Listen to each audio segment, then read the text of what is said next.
Perfecto. Vamos a hablar entonces el día de hoy acerca de la embriología, la anatomía funcional del aparato genital femenino y la anatomía de la mama. Por favor, las preguntas las hacemos al final de la clase, igual como hicimos en la vez anterior, ¿ok? Las anotan y al final contestamos todas aquellas preguntas que ustedes tengan a bien hacer. Vamos a comenzar diciéndoles que la Malcolm X, que fue un gran activista por los derechos, él fue un ministro, un religioso,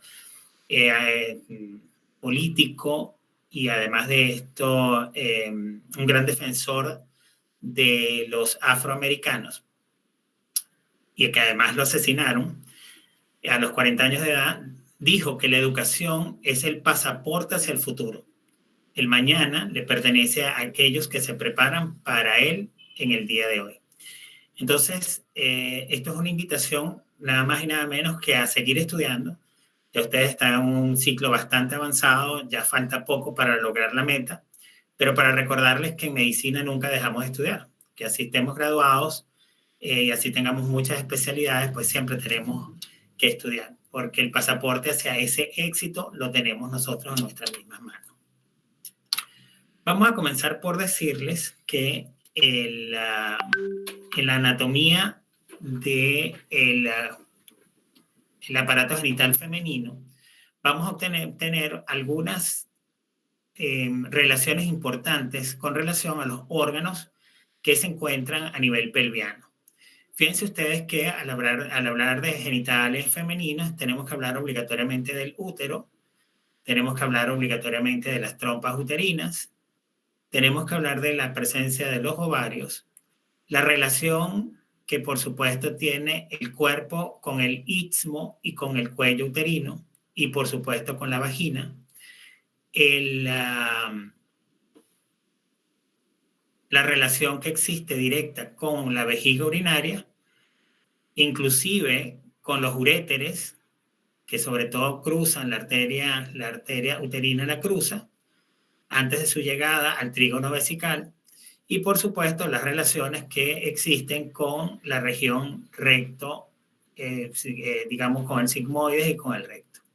¿Ok? Entonces, realmente, cuando nosotros nos enfrentamos a la cavidad pelviana, tenemos que obligatoriamente buscar la manera de buscar estas relaciones y aprendernos estas relaciones para poder entender todos los signos y síntomas que cualquiera de nuestras pacientes seguramente en algún momento determinado nos va a consultar y que hacen la gran diferencia con respecto a aquellas personas que solamente piensan en síndromes o en diagnósticos exclusivamente sindromáticos. ¿Ok?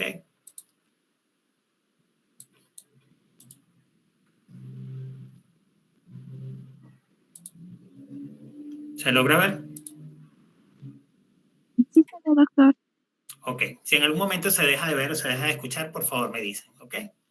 Fíjense ustedes cómo es parte de las relaciones que les estoy diciendo. Si nosotros lo vemos de frente, pues las relaciones serán tal cual se las acabo de decir. Pero si yo veo a esta paciente, ¿verdad? En un corte transverso y me voy de medio lado de la paciente, fíjense ustedes que existe una relación directa prácticamente entre el cuello del útero, la vagina, la parte final del útero en anteversión, en anteversoflexión, que es digamos, la distribución o la situación anatómica del cuerpo uterino con el cuello uterino y la vagina. Pero fíjense ustedes las relaciones directas que existen en este espacio que es el recto vaginal, también en este espacio que es el vésico uterino, la entrada de el paso en la parte posterior y posterior a las arterias uterinas antes de su llegada al trígono vesical, que lo vamos a ver de lado a lado. Y fíjense además cómo ese útero, esa vagina, tiene una ubicación un poco centralizada, pero también un poco oblicua, lo cual permite entender el por qué la cara posterior de la vagina es un poco más larga, tiene una mayor longitud que la cara anterior. Entonces, si nosotros logramos entender eso y logramos ver, visualizar Por supuesto, esto es una paciente, estamos de frente, que existe un introito vaginal o una zona vestibular que está muy cerca de la zona cloacal o del recto ano, a través de este rafe medio, que es muy cercano, es muy corto entre la vagina y el recto, vamos a poder entender también el por qué es tan fácil en las mujeres presentar flujos vaginales, inflamación de las glándulas de Bartolino, endometritis, leucorreas de cualquier tipo, e incluso enfermedades inflamatorias pelvianas. ¿Ok? Entonces, realmente, cuando nosotros estudiamos las relaciones que deben existir, pues tenemos que darnos un paseo por todas las dimensiones que nos ofrece la anatomía, sobre todo en el suelo pelviano.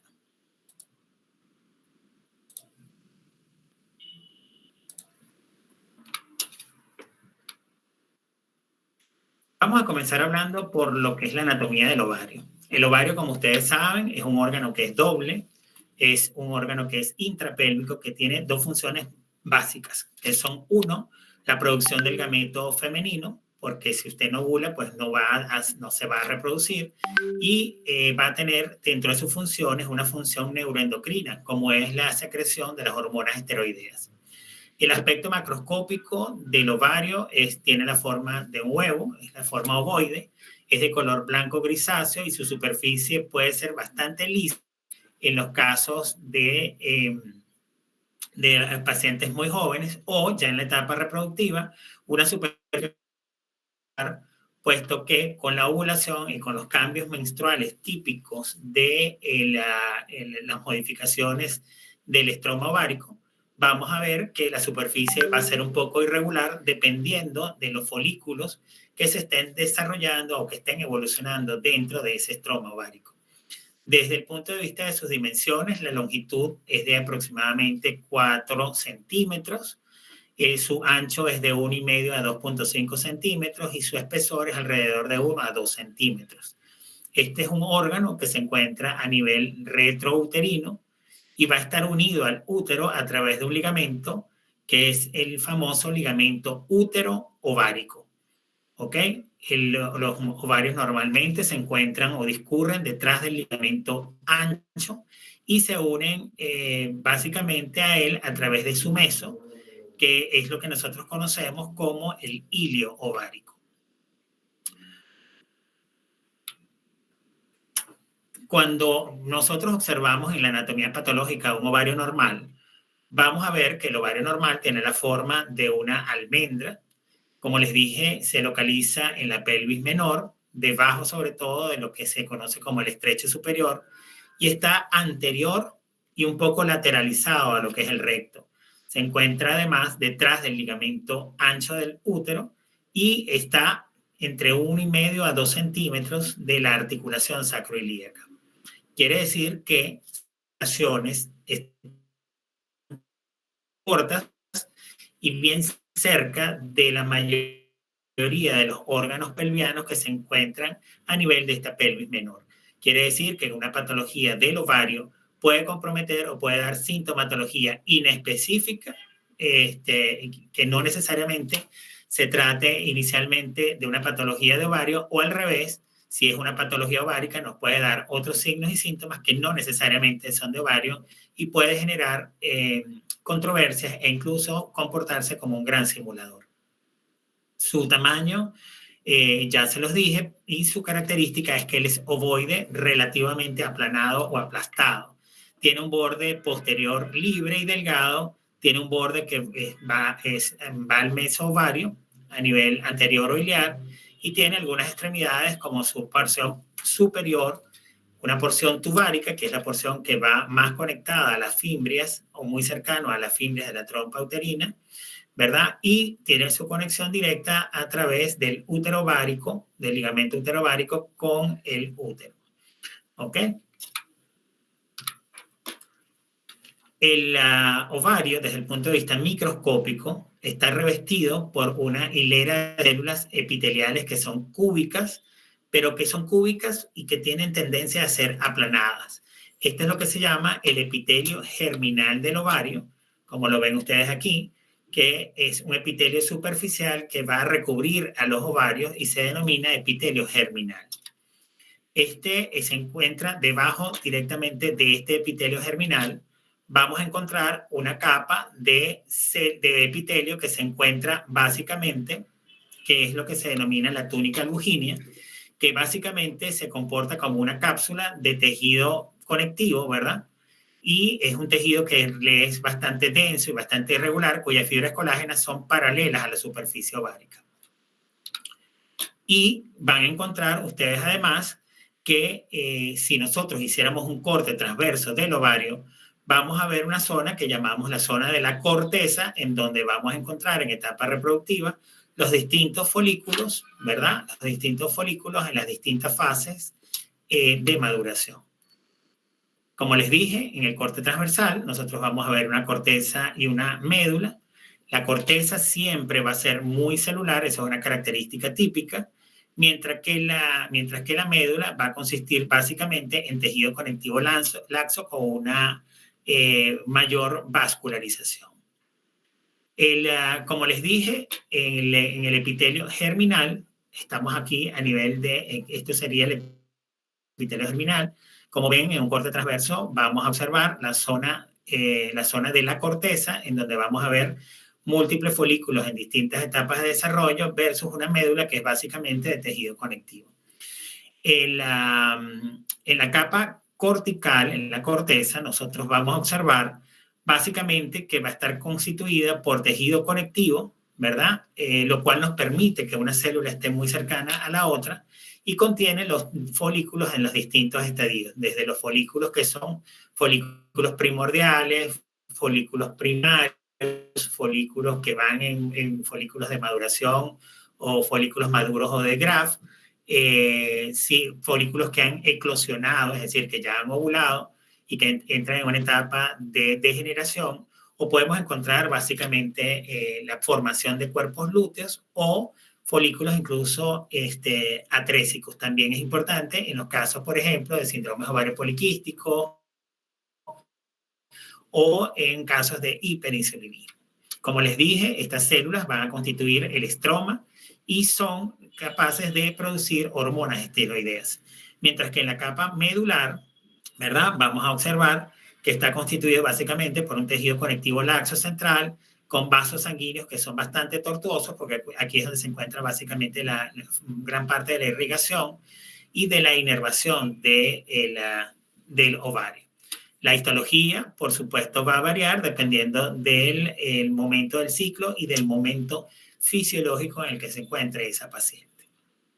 Desde el punto de vista de la corteza es sumamente importante, puesto que es la que nos va a permitir la dotación germinal y experimenta, como les dije, las modificaciones cíclicas de las que les conversé en este momento, en donde van a observar ustedes los distintos estadios en los que se pueden presentar los folículos dependiendo del momento fisiológico de la mujer.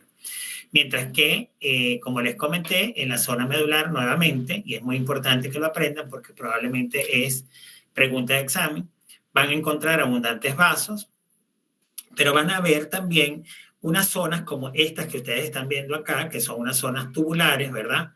Parecen más bien invaginaciones que son primitivas justamente de este epitelio germinal y es lo que se le conoce como la red ovario o rete ovario.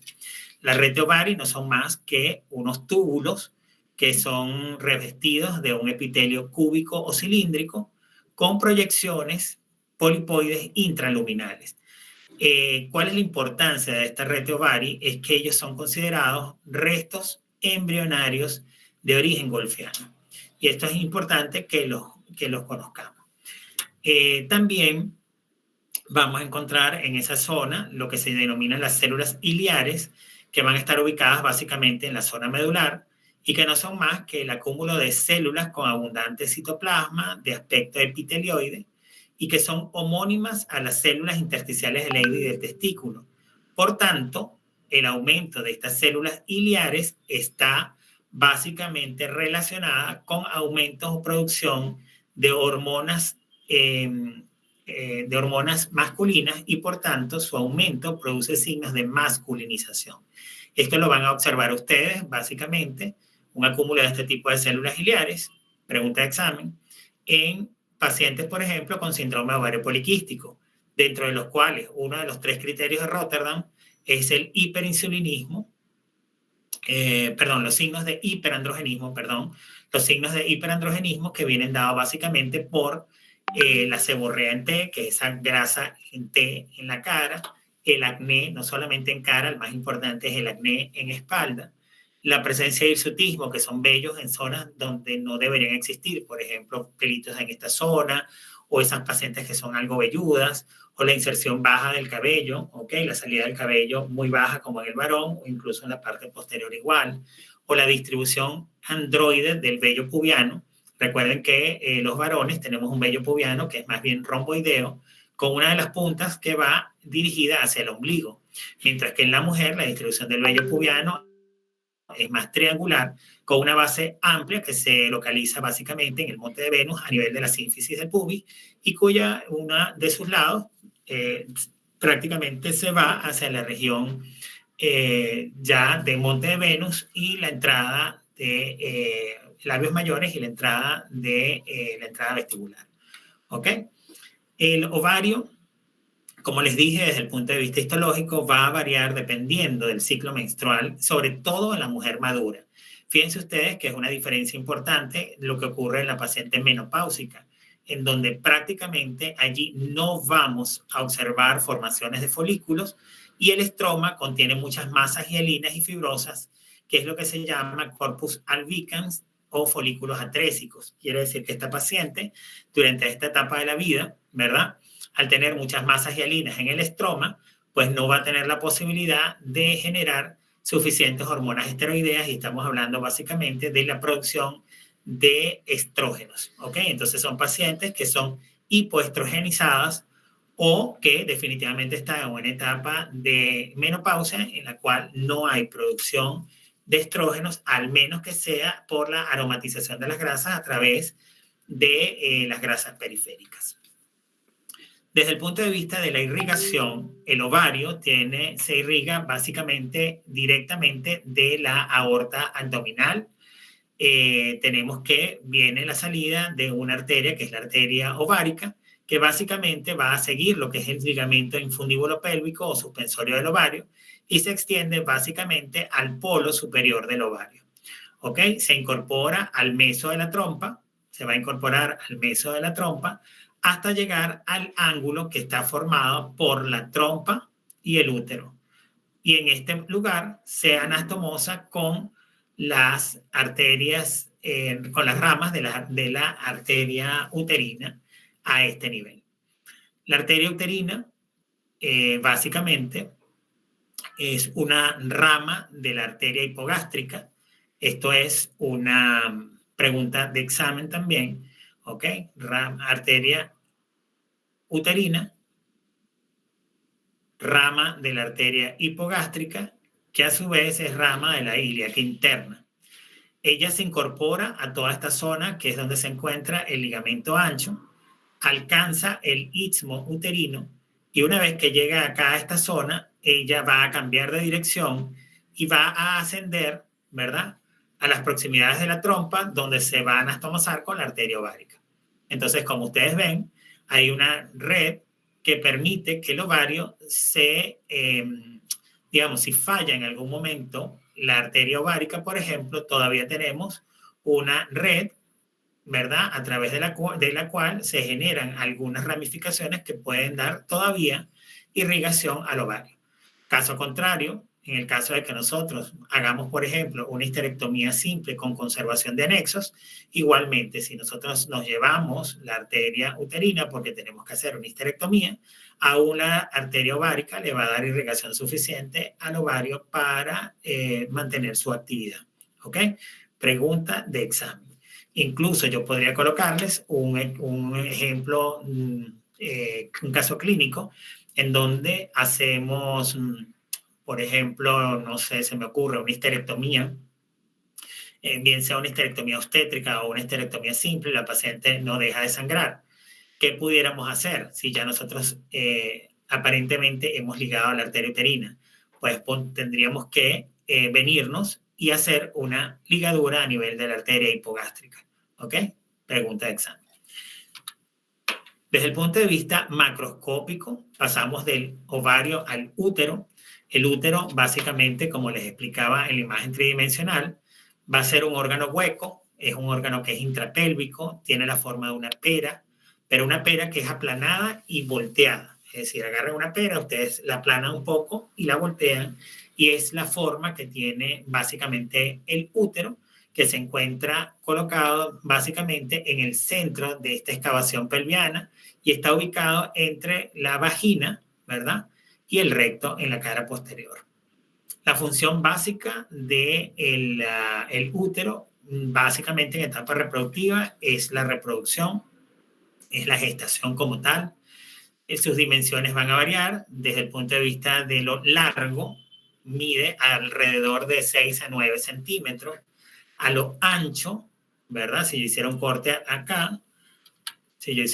acá, a lo ancho me va a medir alrededor de 4 centímetros, y en antero-posterior, de arriba a abajo, o de adelante a atrás, como ustedes quieran llamarlo, tiene una medida alrededor de 2 a 3 centímetros. Sin embargo, las dimensiones del útero van a modificarse dependiendo de la paridad de la paciente, de la edad de la paciente, del momento fisiológico de la paciente. ¿Ok? Simplemente estas son medidas referenciales.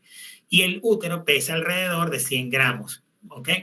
Desde el punto de vista de su composición, está constituido básicamente de 3 porciones. Una porción del fondo que se llama cuerpo uterino, que es la porción más anterior. Luego tenemos una región que es la región ítmica, que es donde prácticamente se dobla ese útero. Y finalmente el cuello uterino. El cuerpo, que es esta región del fondo y cuerpo, ocupa prácticamente 2/3 partes del volumen total y está constituido básicamente por tejido muscular, por musculatura lisa.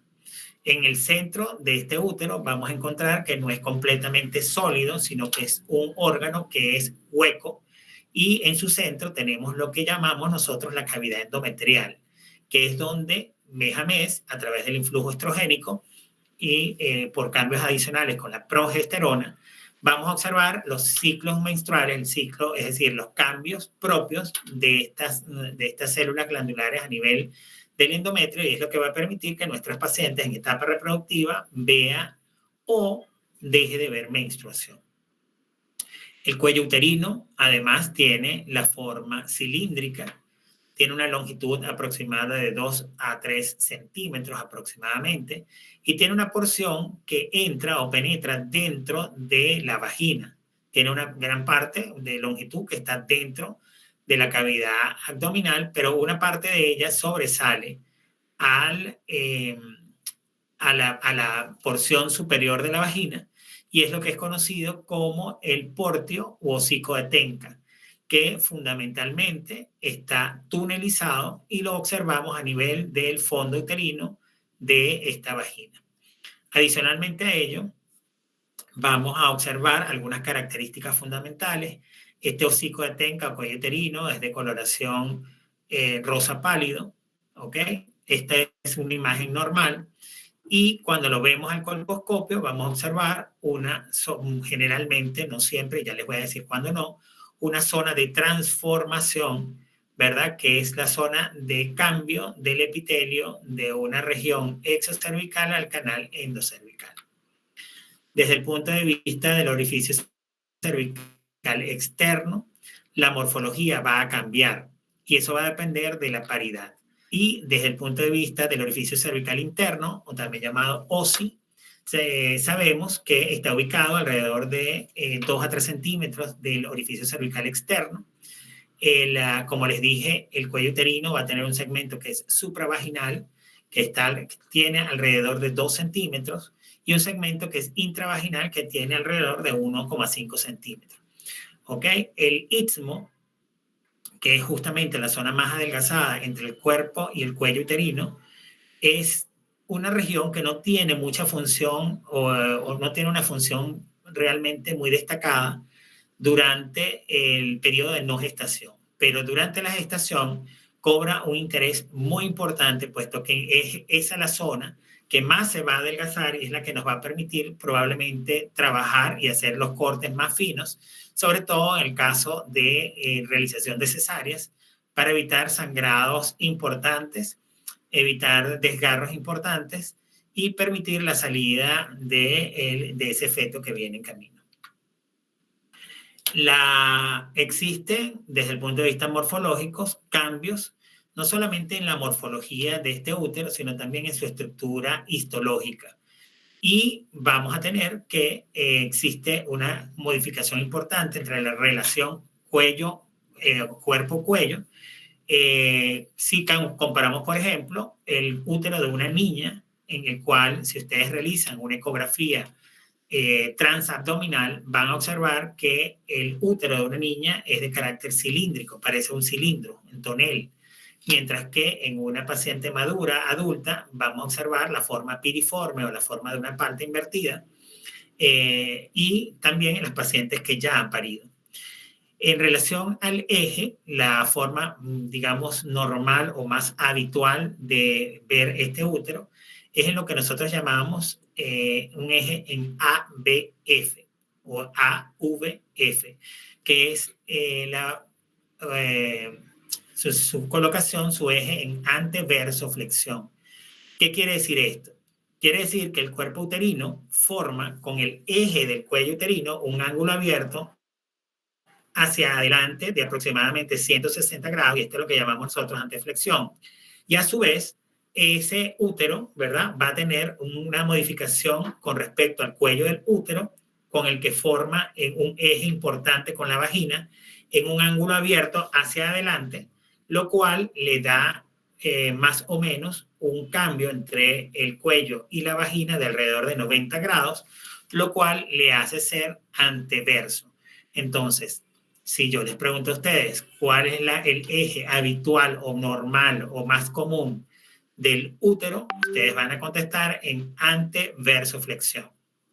También podemos tener ciertas modificaciones o anomalías en el caso de, más que una anomalía, es una condición, es una variante anatómica en algunas pacientes en la cual tienen úteros que están en retroversoflexión, en el cual en algunas pacientes pueden tener con el tiempo problemas de infertilidad, en otras puede generar trastornos o disfunciones tipo dolor durante la relación sexual, que se llama, se los dije en la clase pasada, dispareunia, ¿verdad? Y que va haciendo una modificación de la posición durante la relación sexual, muy probablemente esta dispareunia va a desaparecer. La pared del útero, la pared uterina, consta de 3 capas importantes. Una es la serosa, ¿verdad?, que también le llamamos peritoneo, que es la cubierta de conectivo que está muy, muy adosada a la porción miometrial, ¿ok? Pero es de tejido conectivo. Luego tenemos una porción miometrial, que es básicamente músculo liso, que es básicamente, se presentan con mayores fibras musculares a nivel del fondo uterino, y este tiene una razón de ser, ¿verdad? También en cara anterior y posterior y en las zonas internas, siendo menor la cantidad de fibras musculares a nivel del cuello uterino, en donde solamente llega a presentarse en un 10% en conjunto con el tejido conectivo. Esa es una pregunta de examen, ¿ok? ¿En qué zona del útero tenemos mayor miometrio y de mayor músculo liso? Ustedes van a responder en fondo uterino. Y la razón de ser de esto es porque en el momento del parto, por ejemplo, necesitamos que las contracciones sean efectivas. Y sobre todo en el posparto, nuevamente, que esa contracción de la fibra muscular lisa permita un sello, un cierre de todas esas arterias arcuatas que quedan sangrando posterior a el momento del alumbramiento, en el cual sale la placenta y todo ese lecho vascular queda sangrante. Eso básicamente nos ayuda a tener o a hacer el globo de seguridad de Pinar, que ustedes ya vienen de hacer una pasantía por obstetricia y saben la importancia para evitar las hemorragias y las atonías uterinas. La superposición de fibras musculares al fusionarse, los conductos de Müller, es también importante porque es lo que le da o lo que nos da básicamente la formación final de lo que es la estructura del útero como tal. Como les dije, este miometrio va a modificar a las gestantes. ¿Por qué? Porque tiene la capacidad de crecer según el contenido, el continente va a ir creciendo. Entonces se modifica también durante la gestación. Fíjense ustedes acá en un corte transverso, nuevamente vamos a ver una zona de conectivo que está muy, muy delgada, que está bien adosada a la región miometrial. El miometrio está constituido básicamente, es el más gruesa de las capas y está constituido básicamente por musculatura lisa. Y vemos una zona de cavidad endometrial en donde vemos células glandulares de endometrio, tipo también tubulares, que van a constituir la capa mucosa y que esta capa va a cambiar o a modificarse desde el punto de vista de su morfología dependiendo de los influjos hormonales ováricos que tengan a bien actuar sobre esta capa del endometrio. También las modificaciones de los picos de estrógenos y progesterona van a permitir una descamación periódica de todo este contenido endometrial, ¿verdad? Una descamación periódica que viene dada a través de los ciclos menstruales. Pero así como existe esa descamación periódica, también vamos a observar una rápida regeneración para que al siguiente mes nuevamente podamos volver a hacer ese ciclo menstrual y que la paciente vuelva a menstruar en su próxima o tener su próxima regla. Desde el punto de vista microscópico, la mucosa se puede dividir en dos tipos de epitelio. Un epitelio lo tiene el endocervix, que es el recubrimiento de mucosa de la cavidad endocervical, ¿verdad? Fíjense ustedes cómo aquí estamos en el orificio cervical interno y cómo él se modifica por completo el epitelio estratificado plano propio del exocervix. Es un estratificado plano, también llamado escamoso, no queratinizado, se parece mucho al de la piel, pero no tiene queratina, ¿ok? Puesto que es una mucosa. Y hay una zona en la cual existe una zona de transición en la cual vamos a observar un cambio brusco, abrupto, entre este epitelio escamoso, también llamado plano estratificado no queratinizado, y el epitelio endocervical, que es un epitelio cilíndrico simple que tiene características importantes. Este epitelio cilíndrico simple tiene la capacidad de formar, de generar moco, ¿ok? Que es parte del moco endocervical. Y son células que son básicamente células alargadas, son células cilíndricas que tienen núcleos que casi todos están ubicados a nivel de la región basal, es decir, mantienen una polaridad nuclear, eso es lo que se llama conservación de la polaridad, y vamos a observar cómo estas células son grandes productoras de moco, razón por la cual van a tener un citoplasma más bien voluminoso, ¿ok? Y es una de las grandes diferencias con respecto al resto de las células. Mientras que en el ectocervix, también llamado exocervix, el epitelio escamoso que lo reviste es semejante al de la vagina y desempeña una doble función. Una primera función que es protectora. Ustedes tienen que imaginarse que mientras más capas nosotros tengamos de un tejido escamoso a nivel del cuello uterino, menos posibilidades de que agentes externos, por ejemplo, verbigracia, el virus del papiloma humano, pueda ingresar y a generar una lesión y vaya directo a las capas basales de ese epitelio. Entonces, tiene la función protectora, pero también en la mujer en etapa de su madurez, desde el punto de vista sexual, tiene la función de generar o secretar glucógeno, ¿ok? Que es utilizado por las células como una fuente importante de energía, ¿ok? Para cumplir con sus funciones vitales. Y que desde el punto de vista de la colposcopía nos permite una reacción importante con el Lugol, que es lo que se conoce como el test de Schiller, en el cual nosotros pintamos todo ese cuello uterino cuando queremos verificar la presencia de neoplasias o de alguna lesión de bajo o de alto grado, y vemos cómo las zonas en las cuales no llega a la etapa de maduración celular no tiene suficiente glucógeno y no pinta, ¿ok? Ese Lugol no es absorbido. Entonces, eso es bastante importante. histológicamente se acepta la existencia de varias capas o zonas. Si nosotros hiciéramos un corte nuevamente transverso del exocervix, vamos a observar una membrana basal, que es la diferencia o es el límite entre el tejido conectivo o el estroma versus la capa de mucosa.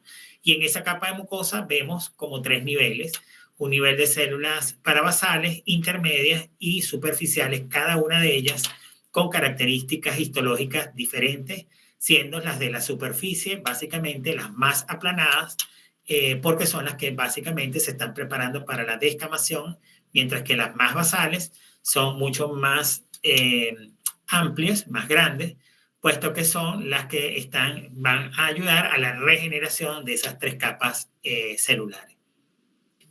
Fíjense ustedes cómo acá vemos un epitelio escamoso, ¿ok? Versus un epitelio que es cilíndrico simple del canal endocervical. Tienen características diferentes. Yo les decía que tienen núcleos. Fíjense que todos los núcleos están ubicados muy bien polarizados, están bien ubicados hacia la región basal de cada una de estas células, lo cual le hace mantener una polaridad. Esto es en los casos de normalidad del canal endocervical, y por tener un citoplasma bastante amplio, van a generar vacuolas abundantes con formación de moco abundante, y es lo que va a generar ese moco del canal endocervical, versus un epitelio que es escamoso, que es estratificado, no tiene queratina.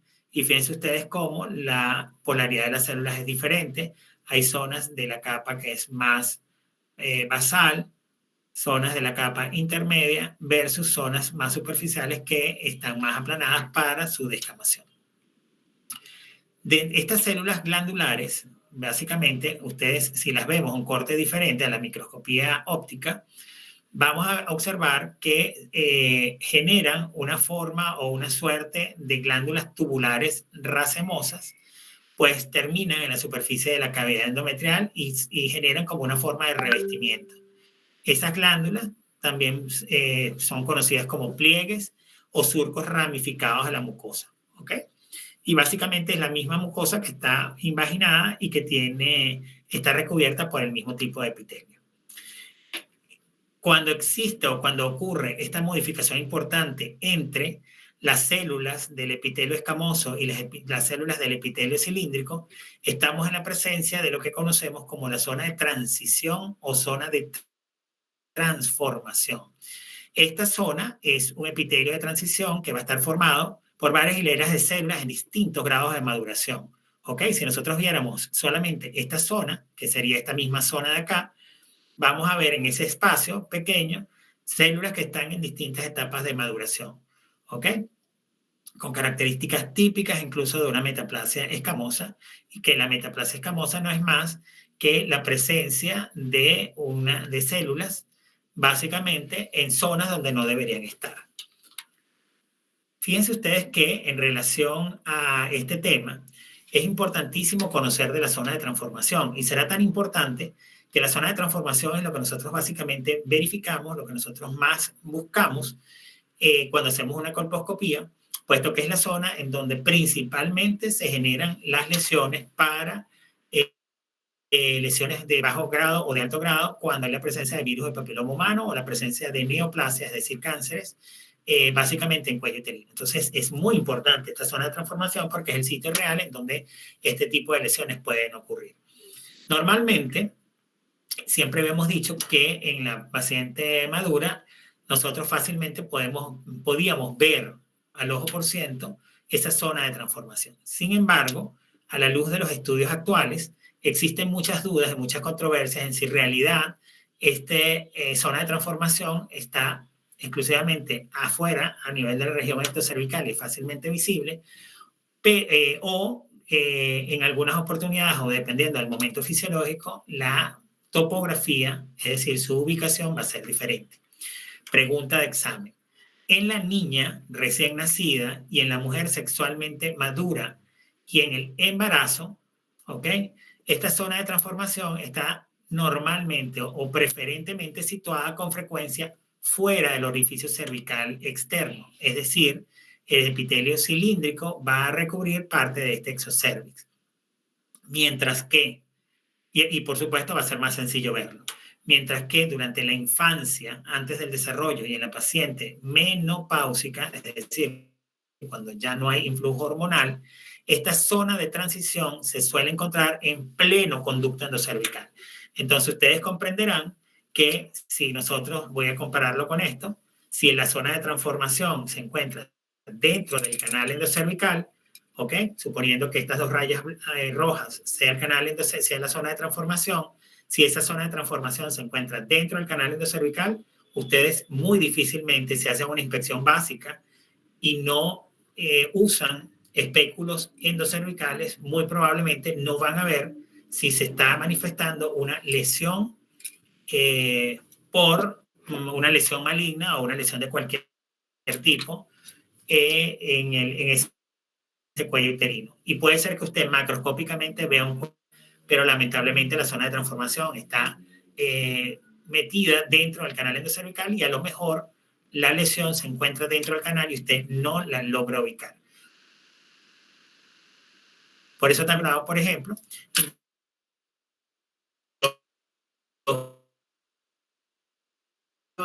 porque el citocepillo ingresa suficiente y hace un arrastre, un mejor arrastre de las células del canal endocervical, justamente para, en aquellos casos en que aún con el uso de los espéculos endocervicales no logremos ver la zona de transformación, podamos realizar. Vamos a hablar de la trompa uterina. La trompa son básicamente estructuras que son tubulares, son estructuras cilíndricas que comunican, tienen la función de comunicar la cavidad uterina con la cavidad abdominal e indirectamente con el, como lo ven de este lado. ¿Okay? Normalmente la trompa uterina tiene, básicamente sale de los cuernos uterinos, ¿ok? E internamente tiene comunicación con la cavidad endometrial a través de los ostium derecho y ostium izquierdo, y a través de este canal, básicamente, tiene la función de que se realice durante este canal, sobre todo en esta porción intermedia, la fecundación, es decir, el encuentro del óvulo con el espermatozoide. Desde el punto de vista macroscópico, las trompas uterinas tienen una forma tubular, más o menos cilíndrica, tiene una longitud aproximada de 8 a 12 centímetros, tiene un diámetro externo alrededor de centímetro y medio y tiene una cavidad en su centro que varía y que normalmente internamente es alrededor de 1 a 4 milímetros de diámetro. Desde el punto de vista clásico, nosotros dividimos la trompa uterina si hiciéramos es decir, si viéramos directamente la trompa en 3 porciones. Una porción que es intramural, está dentro del endometrio, dentro del miometrio, perdón, es intramural, también conocida como intersticial. Tiene una longitud aproximadamente de 1 centímetro y un diámetro interno de 1 milímetro a milímetro y medio. Va a estar situada entre el miometrio de los cuernos uterinos, ¿ok? Una segunda porción es la porción ísmica, que es esta primera porción.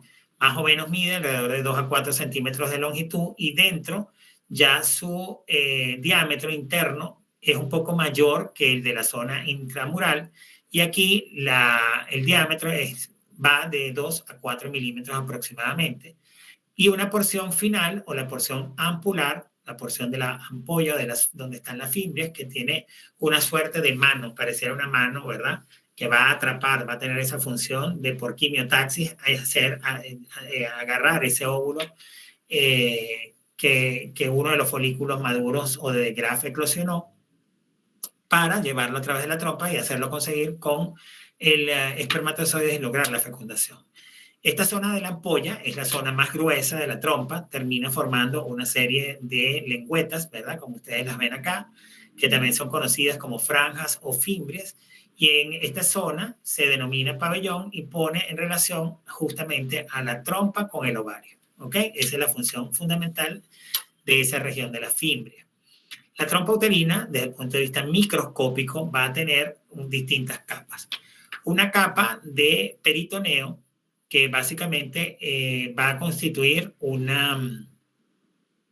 una porción que es de recubrimiento, que es conocida como el meso de la trompa, y se incluye allí también el ligamento ancho. Tiene una capa media, ¿verdad? Que es una capa muscular, una capa de fibras musculares lisas, con una capa interna que es más bien circular y que aumenta su complejidad desde el extremo uterino hasta la porción apular. ¿Ok? Ustedes van a ver que en esta capa interna, básicamente, va a irse poniendo mucho más compleja en la medida que vamos avanzando en la trompa. Si ustedes vieran este mismo corte a nivel de la porción miometrial, también llamada intersticial, vieran básicamente unas franjas que pareciera como una cruz. O sea, en vez de ver esta tortuosidad que ustedes ven acá en estos pliegues, vieron prácticamente cuatro tortuosidades o 4 pliegues de estas, sobre todo a nivel del intersticio. Sin embargo, en la medida que la trompa va llegando al sitio de, digamos, hasta la región de la ampolla o de la fimbria, la complejidad de este recubrimiento interno va a ser mayor y vamos a observar imágenes como esta que ustedes están viendo acá. ¿Ok? Esto va a estar constituido básicamente por hileras de células cilíndricas, o sea, cada uno de estos recubrimientos de estos pliegues está constituida por una sola hilera de células cilíndricas, lo cual le permite también tener una zona que es relativamente también con moco o con una, digamos, lubricación importante para el paso a través de los distintos movimientos de la trompa, de contracción de esa musculatura lisa que le circunda, hacer que ese óvulo, pase a través de las distintas porciones de la trompa hasta llegar a la región de la cavidad endometrial y hacer nidación en el caso de que ya exista fecundidad. La morfología desde el punto de vista de la morfología de estas células cilíndricas no es uniforme. Y esto se da básicamente porque los núcleos están ubicados a distintos niveles y diera la impresión de que existe una pérdida de la polaridad. Vamos a observar que en la trompa uterina vamos a encontrar distintos tipos de células. Pregunta de examen. Células que son ciliadas, células secretoras y hay una tercera célula que se las menciono ahorita, que son las células en cuña, que son importantes y casi siempre son preguntas también, es una pregunta de examen. ¿Ok? Los tipos celulares, vamos a observar a nivel microscópico en la trompa uterina, células ciliadas, células secretoras no ciliadas y células en cuña. La diferencia importante entre las ciliadas y las secretoras no ciliadas es que básicamente uno es el cilio. Las ciliadas evidentemente tienen cilios, las secretoras no lo tienen. El citoplasma de la ciliada es claro, mientras que el de la secretora no es tan claro y tiene una constitución cilíndrica. La tinción básicamente con colorantes que tiñen moco es relativamente débil, mientras que en las secretoras es intensa. El núcleo es mucho más voluminoso, el núcleo es mucho más pequeño. La localización nuclear, básicamente en las ciliadas, ellas intentan estar en un polo cercano a la región media, mientras que en las secretoras no ciliadas el núcleo está básicamente en la región basal. El núcleo se tiñe de forma débil en las ciliadas versus una tinción bastante intensa en las secretoras no ciliadas. Desde el punto de vista cíclico, existen cambios dependiendo también del ciclo, de los distintos ciclos o del estatus fisiológico en el que se encuentra esta paciente. En las ciliadas van a aumentar hasta la mitad del ciclo y luego básicamente van a disminuir en la fase menstrual. Mientras que en las secretorias ellas van a aumentar en la primera mitad del ciclo, pero en vez de reducirse, ellas van a mantenerse, ¿verdad? Bastante aumentadas de tamaño y vierten su producto en la luz de la trompa uterina. Versus un tercer tipo celular que observamos en trompa, que son las células intercalares o las células en cuña, que se van a observar fundamentalmente en la fase premenstrual y en la postmenstrual. Son células que son alargadas, con muy escaso citoplasma, y los núcleos son más bien abollonados. ¿Ok? Un abollonado es como como si ustedes pegaran múltiples núcleos uno al ladito del otro y da una superficie un poco irregular. Se consideran derivadas básicamente de las células secretoras. Al verter estos subproductos de secreción, las hacen ser justamente muy parecidas a las células que hemos visto hasta este momento, pero van a aparecer y desaparecer según la fase del ciclo menstrual, y por eso se le llaman células intercalares o células en cuña. Hablemos de la vagina. Fíjense ustedes que la vagina es considerada una cavidad virtual, es también considerada un conducto que va a comunicar básicamente la cavidad uterina con la vulva. Tiene un aspecto macroscópico cuya longitud es alrededor de 8 a 12 centímetros, sobre todo en pacientes que ya han parido, y tiene una membrana o un pliegue mucocutáneo que tiene un poco más de tejido conectivo y que básicamente va a generar un cierre entre comillas, es decir, una protección entre la entrada a la vagina y la cavidad uterina y el espacio exterior. La vagina se ubica básicamente de arriba a abajo y de atrás adelante con un ángulo de 70 grados con la horizontal. Esto es lo que permite justamente esta posición del útero en ABF. Presenta una cara anterior, presenta una cara posterior. También la vagina presenta caras laterales, lateral derecha, lateral izquierda, y presenta dos extremidades o bordes también. Y las extremidades son extremidades superior y extremidad inferior. La cara posterior de la vagina, como les dije al principio de esta clase, tiene una longitud mayor que la cara anterior, ¿verdad? Y esto tiene que ver un poco con una modificación que ella tiene y se torna en oblicuo con respecto al recto. La extremidad superior de la vagina, que sería esta porción, se inserta en el cuello del útero y tiene un diámetro mayor que el resto, dándole la constitución de la forma de un bombillo, ¿ok? En donde esta sería, mientras más distal es la vagina, sería más delgada, y mientras más se acerca justamente a la zona de inserción del cuello uterino, o donde está el hocico de Tenca, va a tener una constitución un poco con mayor diámetro. Desde el punto de vista de la estructura histológica, vamos a observar una mucosa que viene dada por pliegues transversales, básicamente. Vamos a observar una muscular que viene dada por células que están dispuestas más en un uso o en una forma longitudinal, ¿ok? Paralela, y una adventicia que le recubre, que básicamente le permite tener una, digamos, una separación con el espacio recto uterino o recto vaginal y el recto vesical hacia la cara anterior. ¿Ok? El epitelio que vamos a encontrar allí es un epitelio plano, estratificado, no queratinizado. La lámina propia o membrana basal, vamos a observar un tejido que es más laxo, con abundantes fibras elásticas, y vamos a observar que justamente esa porción tiene una constitución fibroelástica que permite también un tejido relativamente eréctil, y es lo que ustedes probablemente durante una relación sexual es lo que explicaría básicamente este movimiento de agarre de la vagina sobre el objeto o sobre el pene que está introducido en la vagina.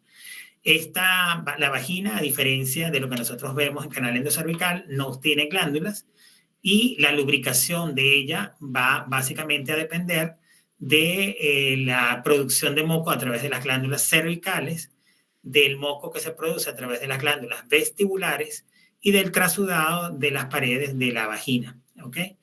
Pregunta de examen: ¿de dónde aparece o de cómo es la lubricación que genera la lubricación en vagina? Ya saben, glándulas cervicales, vestibulares y el trasudado cervical. La vagina, la pared vaginal, tiene una capa externa, que va a estar constituida básicamente por una fascia vaginal. Tiene una capa media que está constituida básicamente por fibras musculares lisas. Tiene una capa interna o mucosa propiamente dicha, que ya les dije que está constituida por un epitelio plano estratificado no queratinizado.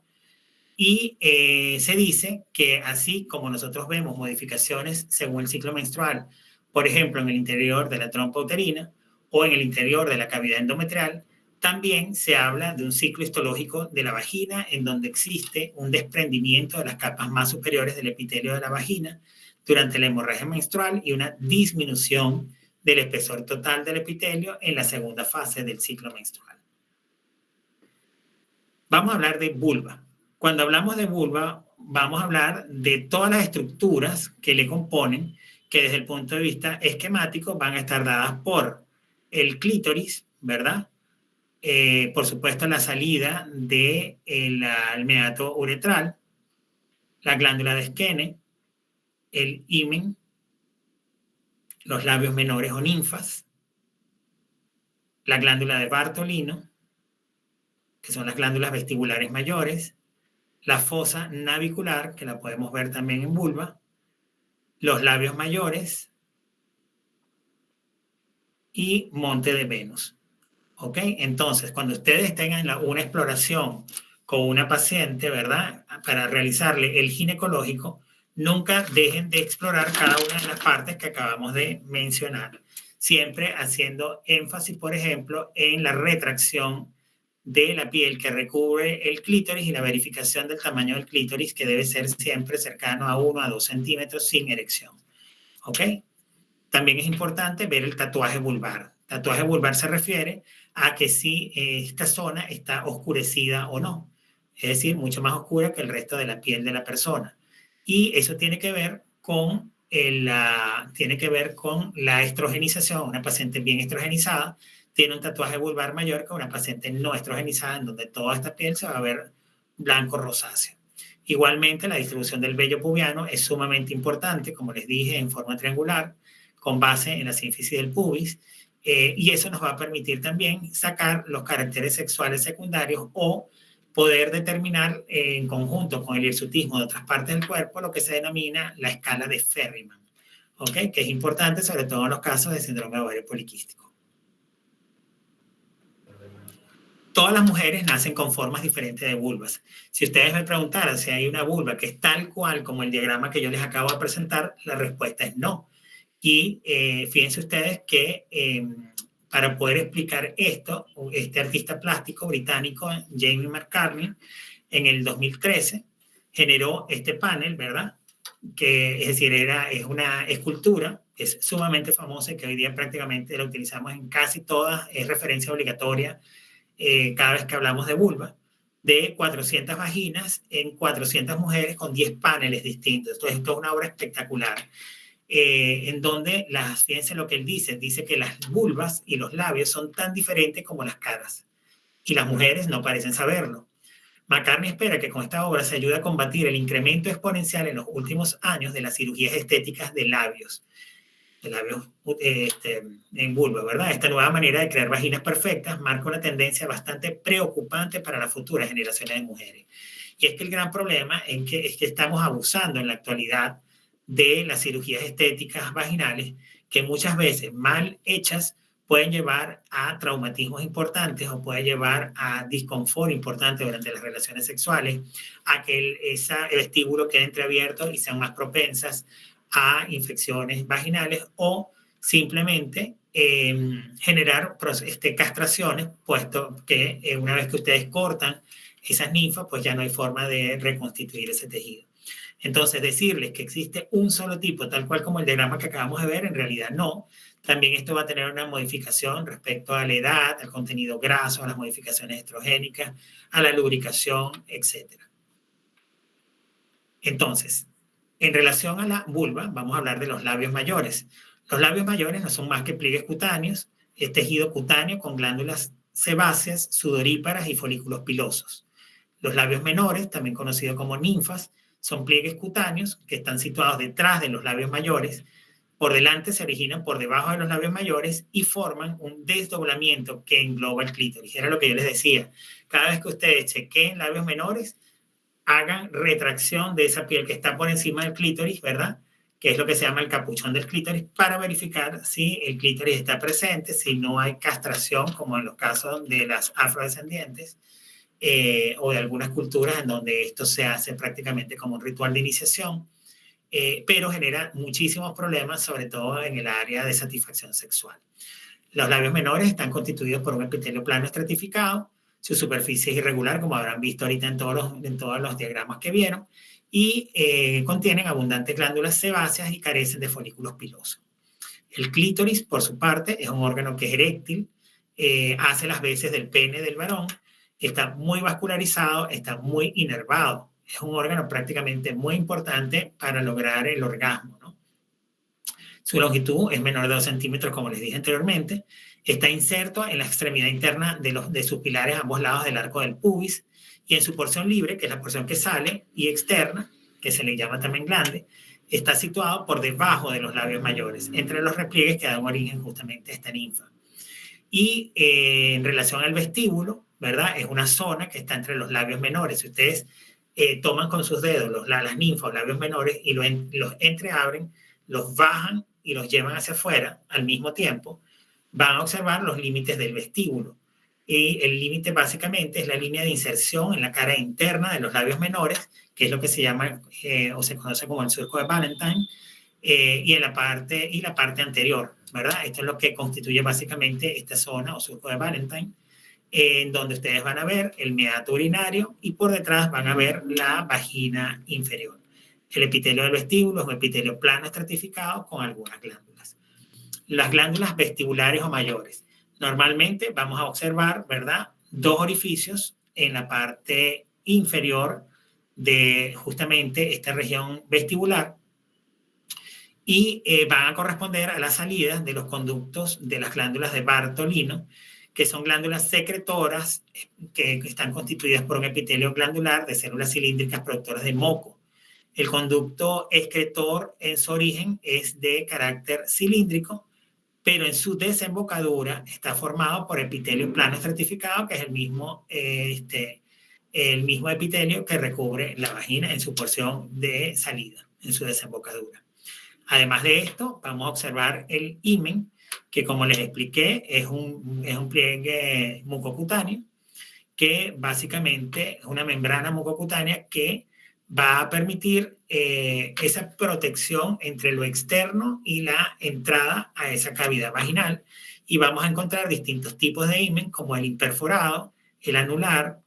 Este anular es básicamente el que casi siempre nosotros vemos, ¿ok? El más normal en una paciente que no ha tenido relaciones. El denticular, el cribiforme, el dentado, el semilunar, el labial, el fimbriado, este también es bastante común, el septado, el lunar, este es muy común, el microperforado, y ya cuando hay una desfloración, es el deflorado, es decir, es una paciente que ya ha tenido relaciones sexuales. Falta uno adicional, que es ese himen posterior a un parto vaginal, en el cual realmente existe un desgarro completo en distintas zonas de este himen que ya estaba perforado, y va a quedar como especie de protuberancias que se llaman carúnculas himeneales o mirtiformes, o miritiformes también se le conocen, ¿ok? Y muchas veces esas carúnculas himeneales son mal diagnosticadas y la gente cree a veces que tienen tumoraciones o que tiene algún tejido que le está creciendo en la zona, y no es simplemente que un himen que está desgarrado posterior a un parto. Vamos a hablar de los medios de fijación del aparato genital. Los medios de fijación del aparato genital son tres sistemas básicos. Pregunta de examen. Los sistemas de sostén, el sistema de suspensión y los sistemas de orientación. ¿Ok? El sistema de sostén viene dado básicamente por las haces del músculo elevador del ano, ¿verdad? A través de sus haces puborectales y el diafragma, las haces puborectales, ¿verdad? Y todo lo que se llama el diagrama urogenital, que conforman básicamente el suelo de la pelvis. Pregunta de examen. ¿Ok? Sistema de suspensión, ya saben, los medios de fijación son tres sistemas: el de sostén, el de suspensión y el de orientación. Viene dado el de sostén por los músculos elevadores del ano, que en conjunto con el diafragma urogenital, que ya lo vamos a explicar, conforman o constituyen el suelo de la pelvis. Fíjense que dentro de los elevadores del ano vamos a observar básicamente el músculo pubococcigio, ¿ok? Pubococcigio, que es parte de los haces del elevador del ano, el músculo iliococcigio,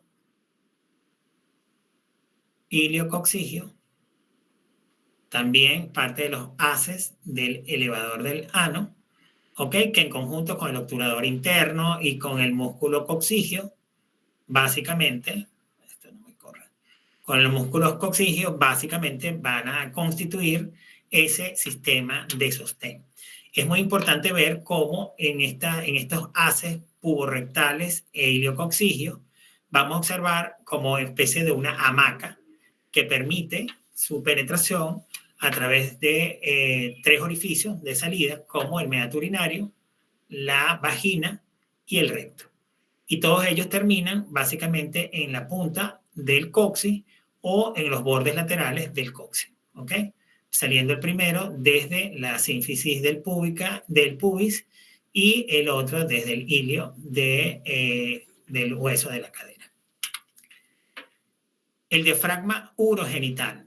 El diafragma urogenital va a complementar la acción de sostén de los músculos elevadores del ano. Va a estar constituido por los siguientes músculos. Pregunta de examen. El esfínter estriado externo del ano, el músculo isquio cavernoso, los músculos transversos del periné y el esfínter estriado y externo de la uretra. Los músculos transversos del periné se van a ver en 2 planos. En el plano perineal superficial y en el plano perineal profundo. ¿Ok?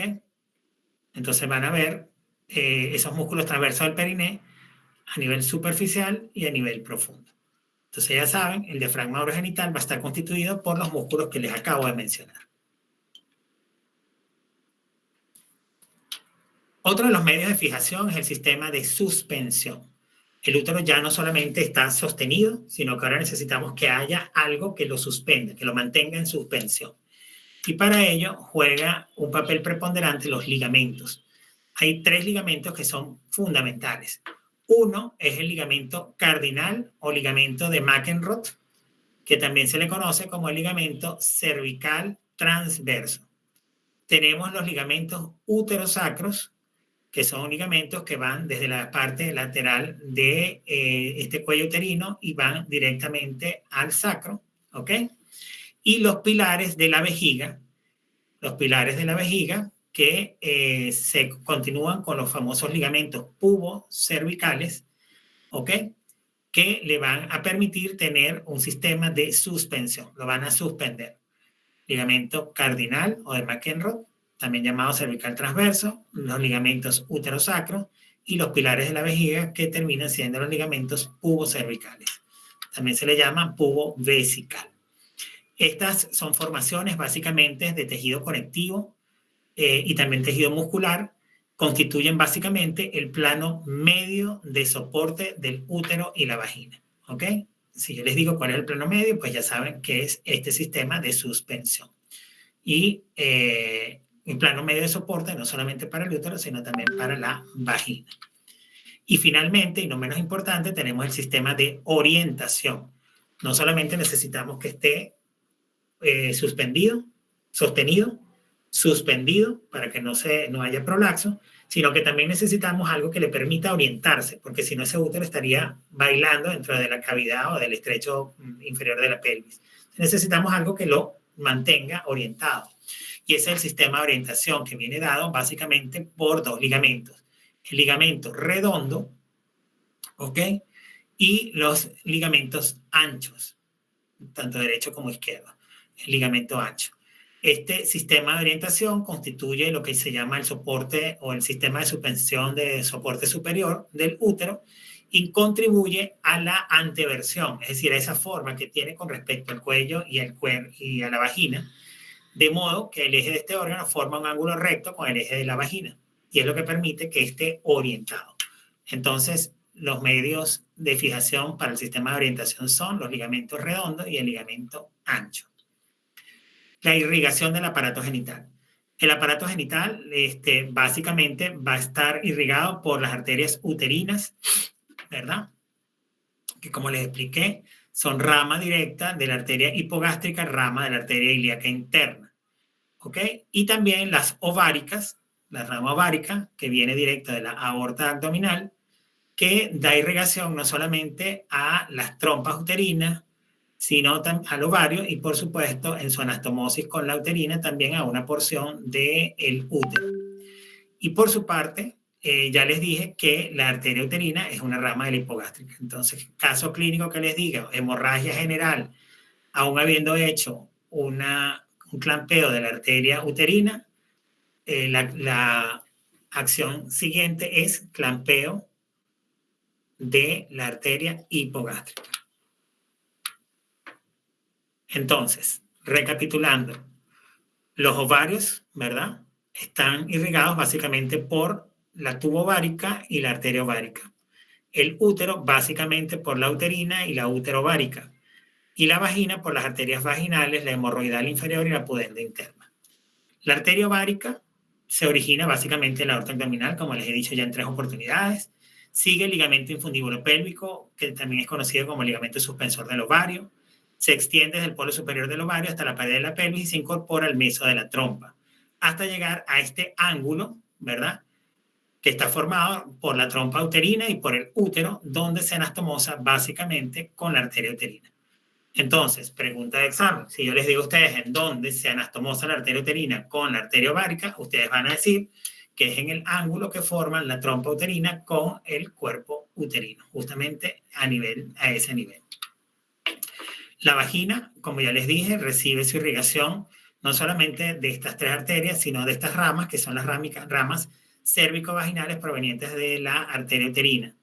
También de las arterias vaginales, que son ramas de la hipogástrica, de las vésico-vaginales, que son ramas de la uterina, de la vesical inferior, de la pudenda interna y de la hemorroidal media, que son ramas básicamente de la hipogástrica.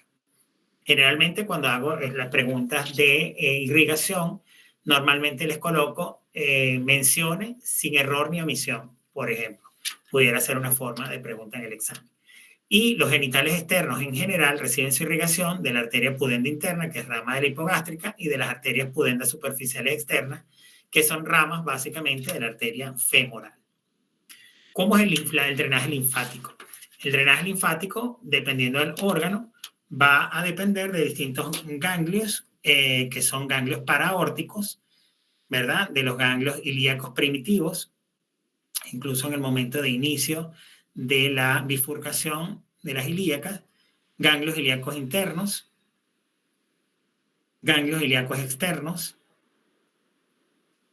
ganglios paracervicales y los ganglios femorales o ganglios de Cloquet, que realmente no se ve muy poco acá. Dependiendo del órgano, los ganglios hacia los cuales va a drenar esa linfa van a ser diferentes. Y esto es sumamente importante, puesto que yo les podría colocar en el examen un caso clínico en el cual pudiéramos tener una paciente con cáncer de cuello uterino y yo preguntarles cuál es la forma, por ejemplo, de metástasis más común en ese tipo de cáncer. Y una de las formas es a través de la contigüidad, es decir, está pegado a la zona y por contigüidad. Pero también yo les podría preguntar, por ejemplo, si una persona con, no sé, metástasis con un cáncer de cuello uterino, podría tener lesión a nivel de, por ejemplo, no sé, se me ocurre de pulmón. Entonces, eso tiene que ver un poco con la irrigación y con el drenaje linfático. Lo que ustedes tendrían que saberse es hacia dónde drenan tanto el cuello, la parte baja del útero, el fondo uterino y las trompas, la parte alta de la vagina, la parte media de la vagina, la baja de la vagina y la vulva. Por ejemplo, en la alta, que generalmente se relaciona con los cánceres de cuello uterino, ellas drenan a los ilíacos externos, a los ilíacos internos, a los obturadores, a los sacros rectales. Entonces, ustedes podrán imaginarse por qué.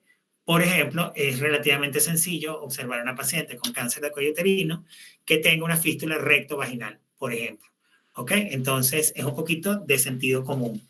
Más que el hecho de que se lo aprendan de memoria, lo que pretendo es que ustedes puedan discernir y que puedan pensar sobre todo en los casos clínicos para ver de qué manera la anatomía que estamos en este momento recordando y que estamos repasando va a ser útil para ustedes para los diagnósticos diferenciales y para pensar en la importancia clínica que tiene en el manejo básicamente de las neoplasias. desde el punto de vista de la inervación, el aparato genital, un tercio inferiores el tercio inferior de la vagina y los genitales externos en general, los inerva el nervio, dos ramas básicamente. El nervio pudendo, que es parte del sistema nervioso cerebroespinal, y este procede básicamente del plexo sacro, ¿ok? Directamente del plexo sacro, y las ramas genitales del abdomino genital mayor, del abdomino genital menor y del génito crural. Mientras que el resto del aparato genital, ¿verdad? Básicamente su inervación va a venir de un sistema vegetativo autónomo dado por los dos sistemas, tanto el simpático como el parasimpático. Del simpático básicamente viene dado por el plexo útero-ovárico y el plexo hipogástrico superior, que también es conocido como el nervio presacro, y el plexo útero-ovárico va a dar la inervación al ovario, las trompas y el fondo del útero. Mientras que el hipogástrico superior, que es el nervio presacro, va a derivarse básicamente de otro plexo, que es el plexo hipogástrico, que discurre en conjunto con la arteria hipogástrica inferior, y este plexo también se le conoce como el plexo de Lee-Frankenhauser, que básicamente inerva al útero y a las extremidades superiores de la vagina. ¿Ok? Entonces, por ejemplo, en la clínica, en la práctica clínica médica, es bastante común ver pacientes que sufren de dolores o por irritación del nervio pudendo, por ejemplo. Entonces, ya ustedes saben que los bloqueos, ¿dónde tendrían que hacerse? ¿Ok? Podría ser pronto de examen. Y de dónde tenemos que empezar a estudiar, porque fíjense que procede del plexo sacro. Entonces, un problema que probablemente se está manifestando en el tercio inferior de vagina y que esta paciente a lo mejor no puede tener relaciones sexuales porque le duele, o los genitales externos, llámese, por ejemplo, en la parte, en cualquiera de las porciones vulvares, por ejemplo, tendríamos que pensar en dónde sería el sitio específico para hacer el bloqueo del nervio. ¿Ok? O igualmente, si ustedes van a hacer, por ejemplo, algún procedimiento en periné, por ejemplo, existen formas de hacer bloqueos del nervio pudendo para poder trabajar con una paciente anestesiada sin necesidad de llevarla a anestesia general. Vamos a conversar rápidamente de la mama. La mama muchas veces en ginecología es la gran olvidada. Casi siempre quien hace una exploración ginecológica directamente se enfoca en la región vulvar, en vagina, en cuello uterino, en útero, etc. Y se le olvida básicamente que la mama también es nuestra. La mama también es del ginecólogo. ¿Ok? La mama está localizada en el pectoral anterior, una a cada lado del esternón. Se encuentra ubicada básicamente entre la segunda y la sexta costilla aproximadamente, o espacio intercostal. Desde el punto de vista anatómico, la vamos a dividir en 4 cuadrantes que estarían constituidos por un cuadrante superior interno, un cuadrante superior externo, un cuadrante inferior externo y un cuadrante inferior interno, sin olvidarnos, por favor, de la cola de la mama, que es uno de los lugares básicos en donde pueden aparecer las lesiones neoplásicas, las lesiones tumorales. Cuando hagamos la exploración de la mama, nunca nos olvidemos de la axila, de explorar bien la axila y del hueco supraclavicular, puesto que la mayor parte de los ganglios, que lo vamos a ver ahorita cuando veamos drenaje linfático, de donde drenan estas lesiones tumorales, generalmente hacen manifestación ganglionar en axila o en hueco supraclavicular. La mama tiene una relación importante con los músculos, puesto que ella descansa sobre el músculo pectoral mayor, sobre el serrato anterior y el oblicuo externo. Está constituida básicamente por tejido adiposo, tejido conectivo, tejido glandular y, por supuesto, los vasos sanguíneos y el tejido nervioso. El tejido glandular como tal va a estar constituido por lóbulos, ¿verdad? Lóbulos que alrededor de 15 lóbulos, alrededor de 15 a 20 lóbulos en general, por cada una de las mamas, cada una de ellas constituidas por aproximadamente 40 lobulillos, y cada uno de estos lobulillos ¿verdad? Constituido por los pequeños acinos que drenan en los conductos y básicamente drenan sobre los conductos galactóforos la famosa galactorrea, ¿verdad? Tienen además de esto digamos, un tejido conectivo importante que es el ligamento suspensor de la mama, también conocido como el ligamento de Cooper, ¿verdad? Que es una fascia pectoral profunda que recubre al músculo pectoral mayor y al serrato y que se unen en forma de una fascia pectoral superficial, lo que le da justamente esa posibilidad de sostén de esas mamas, ¿ok? Cuando nosotros vemos desde el punto de vista microscópico los conductos galactóforos, vamos a observar que los conductos que están más próximos al pezón van a estar revestidos por un epitelio escamoso estratificado muy similar al de la piel que lo recubre, ¿verdad? Con la única diferencia de que no es queratinizado. Los conductos, mientras menor calibre tienen un cambio de epitelio en lo que se llama en la zona galactófora o los senos galactóforos, y eso va a estar constituido por una membrana basal de células que son más bien aplanadas y circulares, una capa de células mioepiteliales que son células que son más bien cuadradas o cilíndricas con una polaridad bien demostrada alrededor de una luz central del conducto o seno galactóforo, y una célula finalmente, esa misma célula, estas células que les estoy diciendo que son cilíndricas son básicamente esas células ductales que son las células galactóforas, que son las que van a generar o van a producir esa galactorrea. ¿Ok? La mayoría de los vasos linfáticos, hablando ya del drenaje como tal, de la mama tienen su primera estación glandular a nivel de la cadena axilar del mismo lado de la mama. Eso se llama ipsilateral, del mismo lado. Pero también pueden tener una manifestación o un drenaje hacia las cadenas internas de los ganglios linfáticos de la cadena mamaria interna. ¿Ok? Entonces, caso clínico, por ejemplo, yo podría preguntarles a ustedes el por qué en un cáncer de mama o una lesión mamaria, por ejemplo, uno de los sitios básicos de metástasis podría ser pulmón o podría ser hueso, ¿ok? Entonces, o podría ser cerebral, por ejemplo. Eso tendría que ver por justamente el drenaje linfático que observamos a nivel mamario, que incluso en algunas oportunidades llega a utilizar incluso drenajes que van alrededor de la yugular interna. La irrigación de la mama también juega un factor preponderante. La mama va a estar irrigada por ramas de la arteria mamaria interna, ¿ok? La torácica lateral, la torácica interna, las intercostales, básicamente, y la torácica abdominal. La sangre venosa va a regresar o va a retornar a través de las venas torácicas internas, es decir, las venas que acompañan a cada una de estas arterias, que sería la vena torácica interna, la torácica lateral, las intercostales superiores y la yugular externa. Y desde el punto de vista de la inervación, la mama, básicamente su superficie cutánea, va a estar inervada por los 6 primeros nervios de la rama supraclavicular, ¿ok? Como lo ven ustedes acá, del plexo cervical superficial, y la glándula básicamente en general recibe su inervación del cuarto, quinto y sexto nervio intercostal. ¿Ok? Entonces, si yo les pregunto en el examen, ¿cuál es la inervación real de la glándula como tal?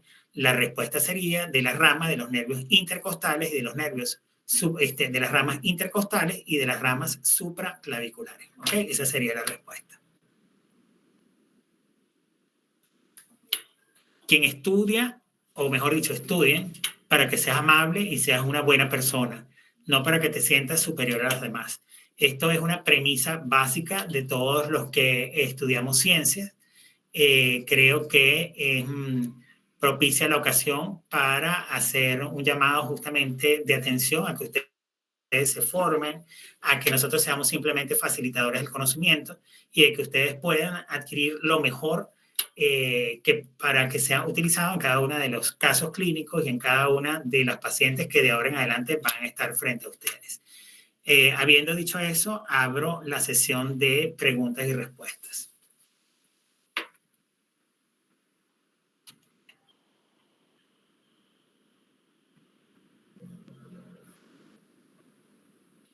¿Me escuchan? escucha? Sí, doctor. ¿Algún comentario? Doctor, sí, yo tengo una pregunta, por favor. Bueno, es una... Sí. ¿Quién habla? Ya, nombre, por favor. Carla Cáceres, doctor, dígame. Un segundo, por favor.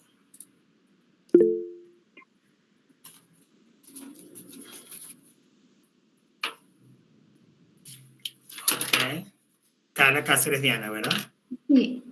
Ok, dime, Diana. Doctor, durante su exposición mencionó que sobre la arteria hipogástrica y mencionó que esta era rama de lo que es la arteria ilíaca interna, pero yo había estudiado que era lo mismo, o sea, la hipogástrica también era conocida como ilíaca interna, o no sé, o tal vez No, no. realmente es una rama. Realmente es una rama y es una pequeña rama. De hecho, es una arteria bastante pequeña que aparece de la ilíaca interna y que se bifurca en dos ramas un poco más grandes o dos ramas importantes. Una es la arteria uterina, ¿verdad? Y la otra es una rama que va hacia la vagina, hacia la porción superior del cuello y vagina. ¿Ok? Una vez que esta rama de esta uterina llega directamente a la región ítmica, va a generar un cambio de dirección y prácticamente hace un ángulo de 90 grados que le permite ir ingresando incluso, o sea, subir hasta encontrarse con la arteria ovárica a nivel de ese ángulo que te explicaba que lo da la trompa uterina con el cuerno uterino, y se anastomosa allí para dar la irrigación al resto de lo que es trompa, ovario y la porción superior del útero, pero también esa uterina puede ingresar a través del miometrio y dependiendo del grosor endometrial puede dar origen a las famosas arterias espiraladas del endometrio, pero también a las arterias arcuatas, que son tan importantes y que juegan un papel preponderante durante la gestación. ¿Ok? Entonces, sí. Y es importante conocerla porque desde el punto de vista del entrenamiento quirúrgico para aquellas personas que operan y que hacen, por ejemplo, cesáreas, puede llegar a ser inclusive una medida salvadora en un momento determinado. Gracias, doctor. A su orden. Ana Gabriela Quintanilla. Sí, doctor. En la diapositiva, doctor, vi que estaba mencionado los quistes de Nabot. Estos que se encuentran a nivel del cuello uterino, ¿por qué se producen? Y si en todos los casos no tienen ninguna importancia clínica o patológica. Gracias por mencionarlo.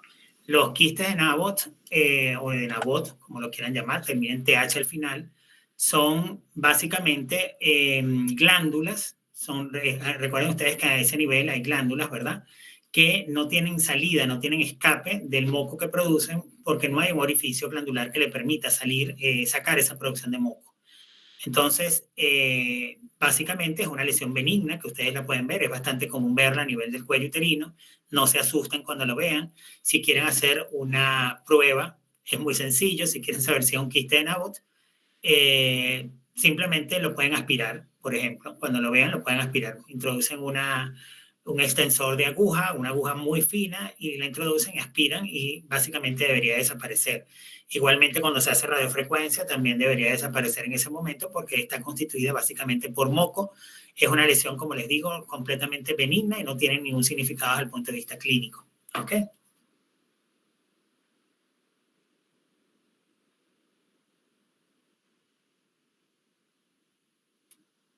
Midward Tica.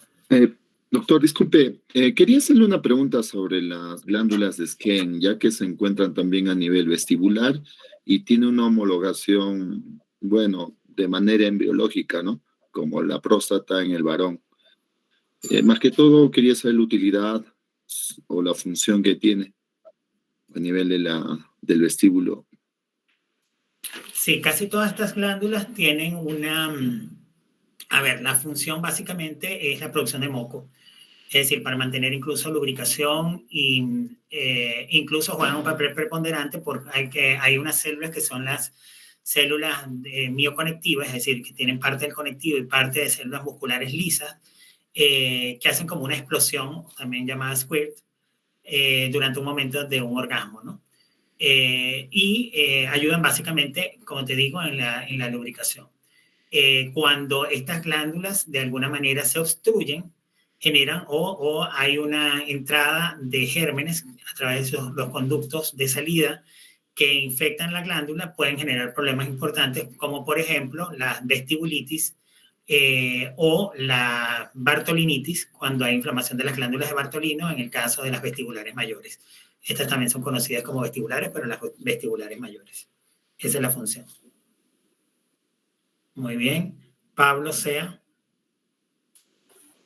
Doctor, mi pregunta va más a una aclaración, corríjame si estoy en lo incorrecto. Entonces, principalmente hablando sobre la irrigación, desde la aorta abdominal va a dar una rama directa que va a ser la arteria ovárica, y la arteria ilíaca externa va a dar una rama hipogástrica. Esta arteria hipogástrica va a dar dos ramas, una arteria uterina y una arteria vaginal, si es correcto, doctor. Ya. A ver, tú tienes de la bifurcación primordial o primaria de la aorta abdominal, salen las dos ilíacas, derecha e izquierda, ¿verdad? Sí. De esas ilíacas va a haber una bifurcación en ilíaca interna y ilíaca externa. Sí, de la ilíaca interna va a salir, ¿verdad?, una rama que es la arteria hipogástrica, y de esta rama vamos a tener una bifurcación en las, a ver, estoy tratando de buscarla, que sería la arteria hipogástrica, para que les vuelva a quedar claro. La arteria uterina, ¿verdad?, de la arteria hipogástrica, aquí está, ¿ves? La arteria ilíaca común o primitiva, comenzamos con la aorta abdominal, arteria ilíaca común o primitiva derecha e izquierda, y de esta damos dos ramas, la arteria ilíaca externa y la ilíaca interna. De la ilíaca interna vamos a tener la rama hipogástrica, que da a su vez origen a la arteria uterina, que como te expliqué, cuando llega al istmo hace un cambio en la dirección para anastomosarse con la arteria ovárica y poder irrigar a toda esta porción superior, ovario, trompa y porción superior del fondo uterino. Y la arteria vaginal, ¿verdad?, que va a venir y va a irrigar a básicamente el tercio superior de vagina y se transforma luego en lo que se llaman las arterias espirales. ¿Ok? Entonces no deberías tener allí ninguna... Sí. Ahora, para complementar mi pregunta, estas arterias radiales y las arterias espirales que están mencionadas en la diapositiva, las arterias radiales vascularizan a nivel creo que lo tengo anotado, perdón, doctor, del miometrio, y las arterias espirales a nivel del endometrio. ¿Sí es correcto, doctor? Lo que pasa es que, claro, una vez que estas arterias van dando ramificaciones, ellas ingresan como en forma horizontal. ¿Ok? Van entrando como en forma horizontal y van dando como ramificaciones dependiendo del momento fisiológico. No es lo mismo una embarazada que una no embarazada. Y eso tiene que ver con las modificaciones estrogénicas, por ejemplo, incluso de la placentación. No sé si tú te acuerdas, una entidad que viste en obstetricia, que es la preeclampsia, ¿verdad? ¿Te acuerdas de eso? Sí, doctor. ¿Qué es la preeclampsia, por cierto, Pablo?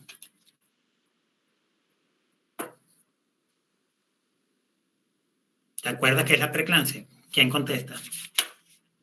Sí, doctor. ¿Ya ustedes es una vieron? complicación a raíz de una elevada presión arterial, doctor. ¿Y qué lo genera?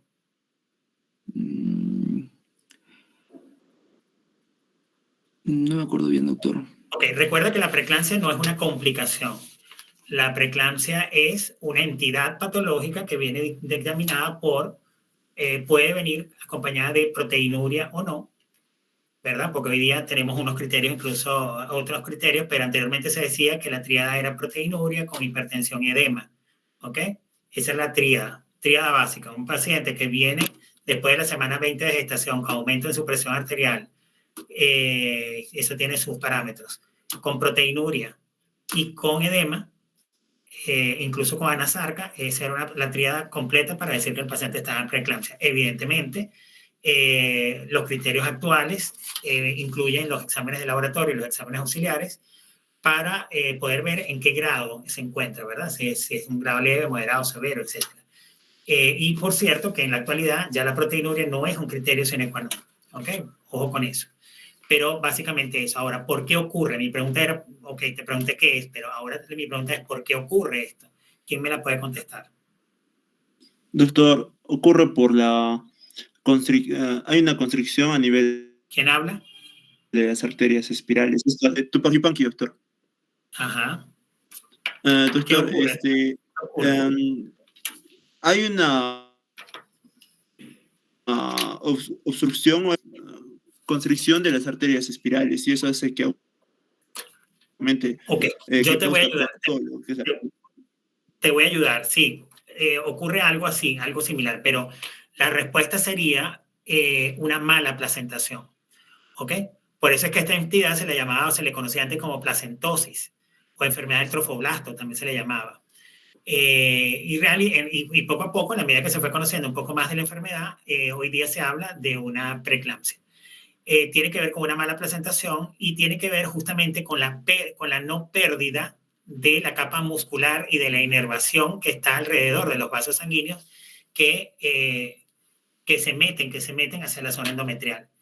Entonces, fíjense ustedes cómo volviendo entonces respondiéndole la pregunta del porqué de las modificaciones de estas ramas radiales o las ramas espirales, que son parte también de esas, lo que se llaman las ramas arqueadas o ramas arcuatas, tienen que ver, hay modificaciones importantes que vienen dadas por los cambios hormonales que se producen, ¿verdad? Ante un influjo elevado de progesterona, como en el caso del embarazo. Acuérdense que la progesterona es un vasodilatador potente y que estos vasos, que normalmente son de alta resistencia y bajo flujo, porque la arteria uterina es una arteria que es de bajo flujo, pero de altísima resistencia.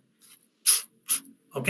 Mientras que en la medida que va creciendo el embarazo, ella pierde esa capa muscular y pierde esa función de contractibilidad y debería ser un vaso que sea de altos volúmenes. Por eso es que ustedes ven que cuando se les complica un parto o ustedes se llevan una arteria uterina cuando están operando una cesárea, la cantidad de sangre es impresionante, porque es un vaso que se distendió y que ahora permite un gran volumen de sangre a través de él, cosa que no pasa en la preeclampsia. Entonces, contestándote tu pregunta, dependiendo del momento fisiológico, esas arterias radiales, en la medida que van transcurriendo, se van dividiendo o subdividiendo en distintos nombres, pero son básicamente ramas de la misma arteria uterina que se ha dividido en distintas ramificaciones una vez que entra el miometrio y que llega finalmente al endometrio.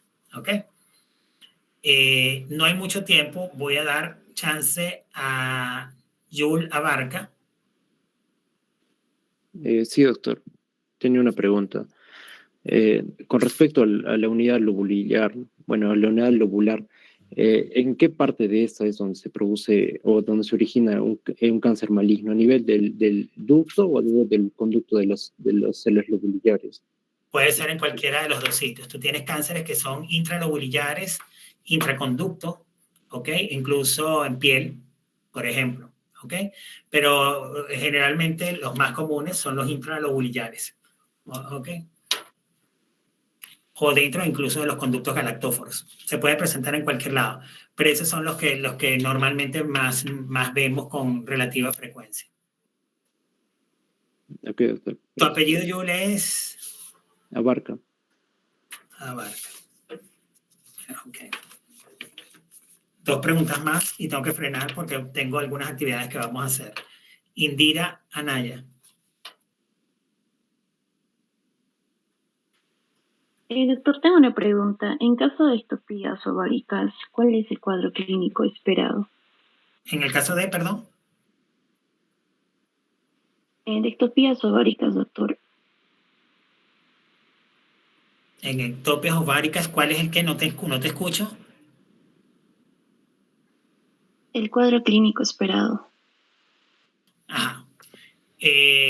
A ver, ¿de qué me estás queriendo hablar? Porque hay una cosa que se llama embarazo ectópico en el ovario. Eso es una cosa. No sé si es de eso que me quieres hablar. O de... Doctor, no leí sobre... un endometrioma ovárico, que es la presencia de tejido ectópico del endometrio en ovario. ¿Eso es lo que me quieres decir? Sí, doctor. Ok. Sí, gracias por traer esa pregunta a colación. En algunas oportunidades existe siembra del endometrio, puede existir siembra del endometrio a nivel de distintos órganos de la economía. Puede ser en abdomen, en peritoneo, en útero, en muchos sitios, incluyendo, por supuesto, el ovario. Existen múltiples hipótesis, no se sabe realmente cuál es la causa. La que juega un papel más importante es la de la siembra retrógrada. Al parecer, células de las glándulas endometriales, por alguna razón que desconocemos, en vez de salir completo por la cavidad, es decir, por el orificio cervical externo a través del canal y pasar a vagina y que la gente menstrue, parte de ese sangrado o de esas células endometriales pasan por las trompas uterinas y se siembran en distintos lugares de la cavidad abdominal.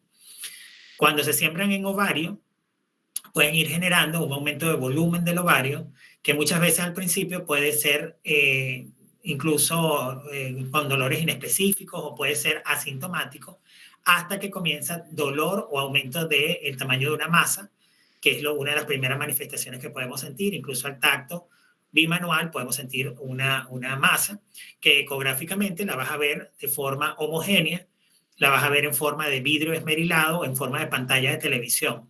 Cuando esas televisiones antiguas, blanco y negro, más o menos en ese, cuando no tiene ningún canal encendido, la puedes ver así en ecografía.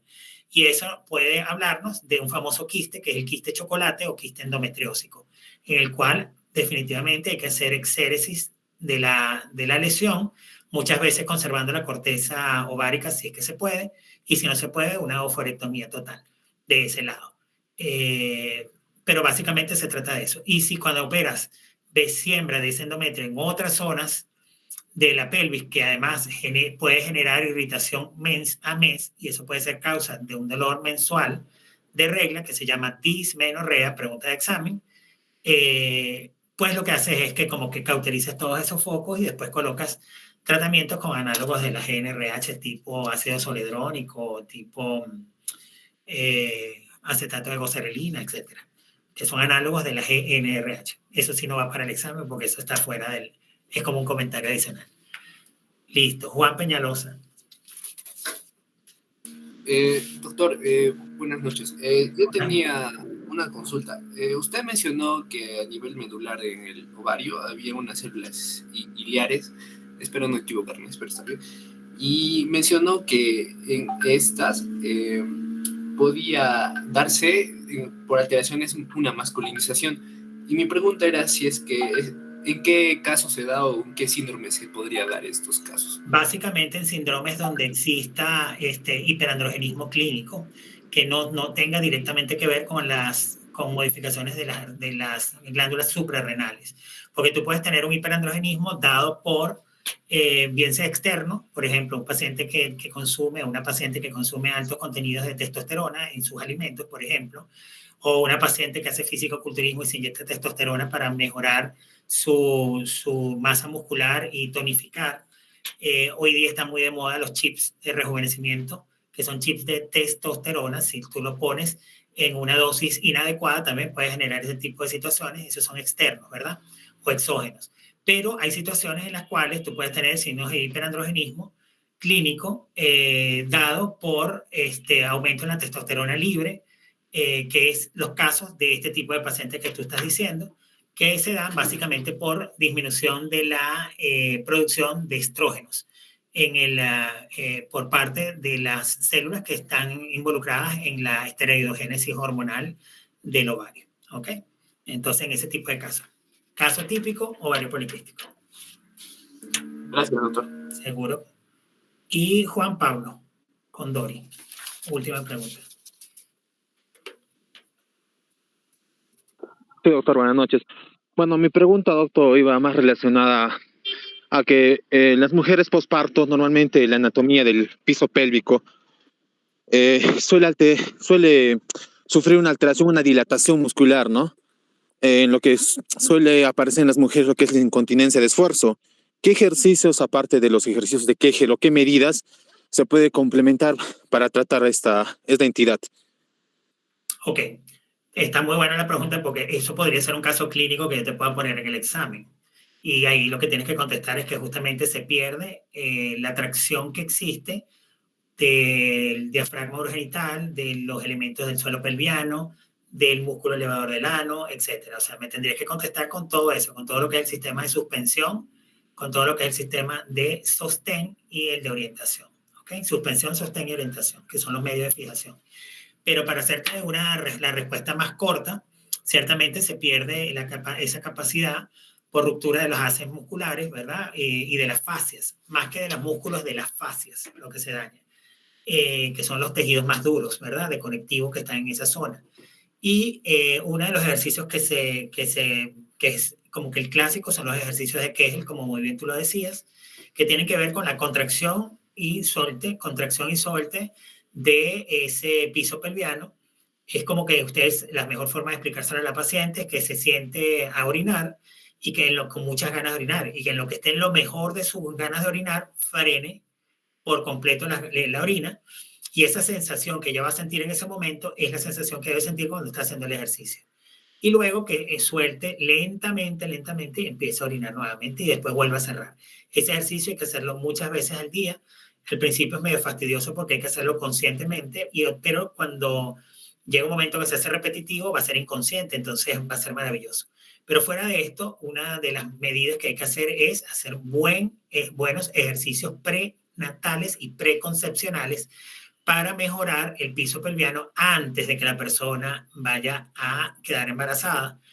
Tenemos que promulgar el consumo de proteínas en vez de carbohidratos y grasas, mejorar la dieta, hacer ejercicios en general, evitar el sobrepeso, evitar el sedentarismo, evitar el cigarrillo, evitar el alcohol. Y como medidas posteriores, si es que ya ocurrió el proceso y no hay más nada que hacer, en la actualidad, si el prolaxo es de primero o segundo grado, podemos utilizar los láseres para realizar tensado vaginal láser o para realizar curas de incontinencias de esfuerzo grado 1, es decir, las leves. Esas en las cuales la persona dice, me río y se me sale una gota, toso y se me sale una gota, tengo ganas de orinar y no aguanto, se me sale una gota. En ese tipo de pacientes el láser sigue siendo o es una técnica alternativa que también podemos utilizar. Y si el prolaxo realmente es un prolaxo de segundo o de tercer grado, pues definitivamente tendríamos que ir prácticamente al uso de pesarios inicialmente, que son unos pesos específicos que se introducen en vagina y la gente hace como este esfuerzo con vagina para evitar que se salga ese peso. Y si no lo puede sostener, definitivamente hay que ir a corrección quirúrgica a través de algunas técnicas de suspensión.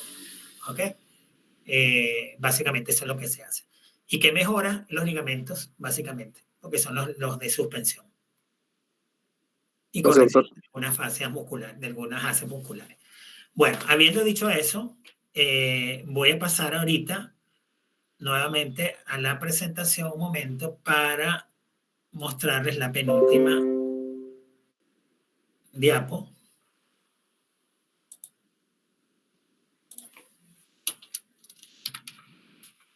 Perdón. Me ha salido de...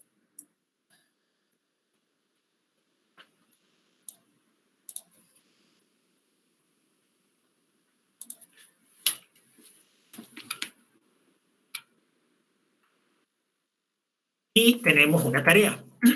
La tarea para el miércoles es la siguiente. Vamos a estudiar la embriología del aparato genital femenino.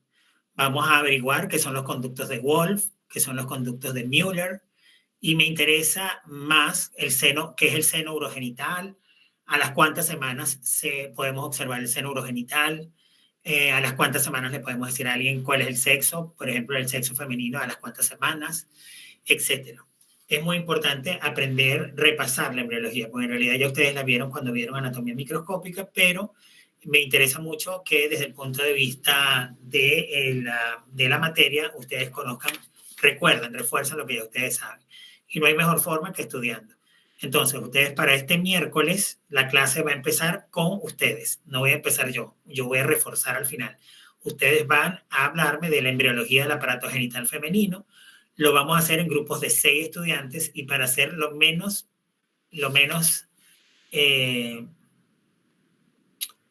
sencillo posible, porque es una clase virtual, vamos a hacerlo por listas, ¿ok?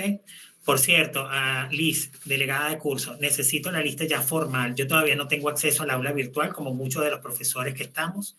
Casi todos los docentes RENACIT, es decir, los docentes investigadores, prácticamente ninguno tenemos acceso a las aulas virtuales. Y eso que, bueno, ya hemos estado insistiendo, pero lamentablemente aún hay algunas cosas que no no han terminado de colocarlos.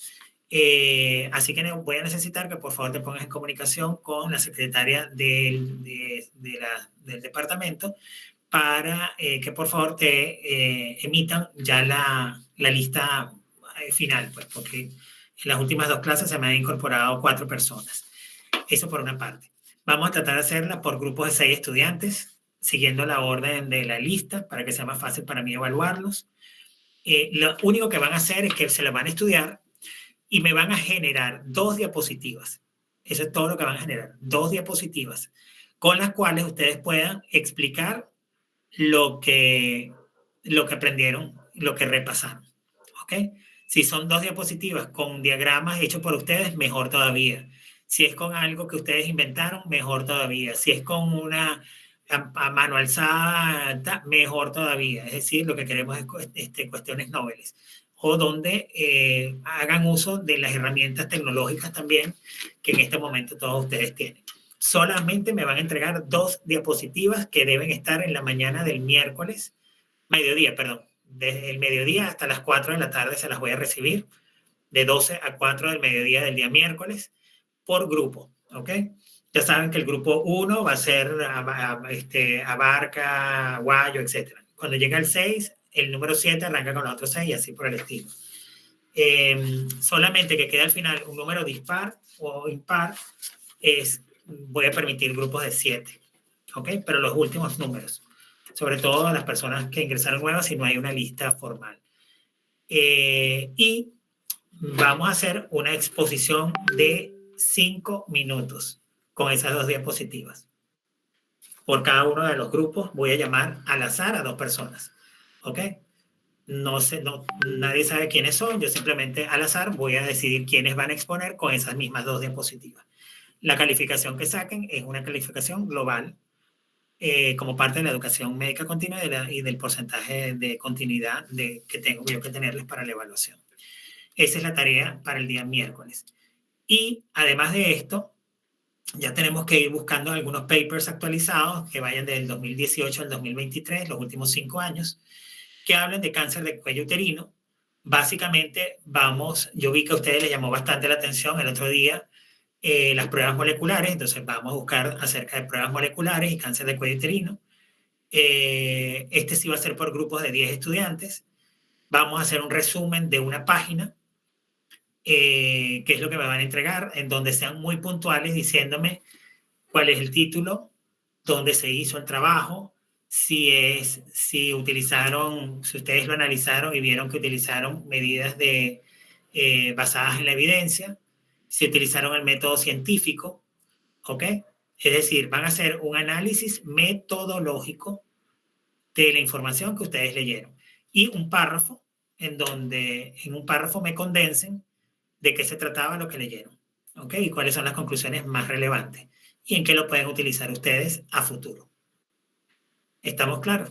El resumen es de una página. Todo eso en máximo una página. Y también vamos a colocar que 2 personas del grupo lo expongan. Para esto sí les voy a dar el fin de semana completo y lo vamos a presentar en cualquier momento de la semana que viene, bien sea lunes o miércoles. La hojita me la tienen que entregar el día lunes. Así yo los pongo a exponer o no el mismo día lunes, tiene que ser entregada esta tarea el día lunes de la semana que viene. ¿Ok? Entonces tenemos 2 asignaciones y con esta estamos cubriendo gran parte de la evaluación continua del primer aporte. ¿Alguna pregunta?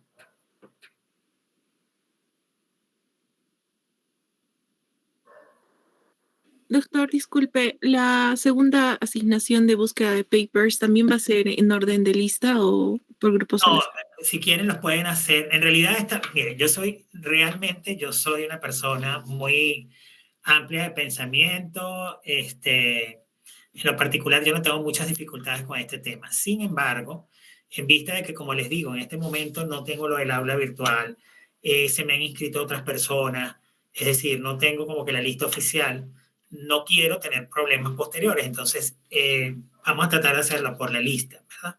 Sin embargo, a futuro, estas 2 tareas vamos a tratar de hacerlas por esa forma. A futuro, yo para este tipo de tareas no tengo mayores dificultades en que ustedes puedan unirse en la forma como ustedes quieran. ¿Ok?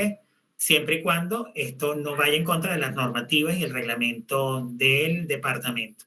Como les hice saber en la vez anterior que me pidieron que les permitieran agruparse por afinidad para las prácticas clínicas y les contesté que yo tenía que regirme por la normativa y la respuesta que obtuve es que tiene que ser definitivamente a través del listado. Entonces, no es algo que yo estoy imponiendo, yo soy sumamente amplio, pero bueno, ahí sí tienen que ustedes seguir la normativa del departamento. Para estas 2 asignaciones, sí les pido por favor, por esta primera vez, que sean por la lista. Pero en las próximas asignaciones yo no tengo ningún problema que sea por afinidad. ¿Ok? Está bien, doctor. Muchas gracias. De nada. ¿Algún otro comentario?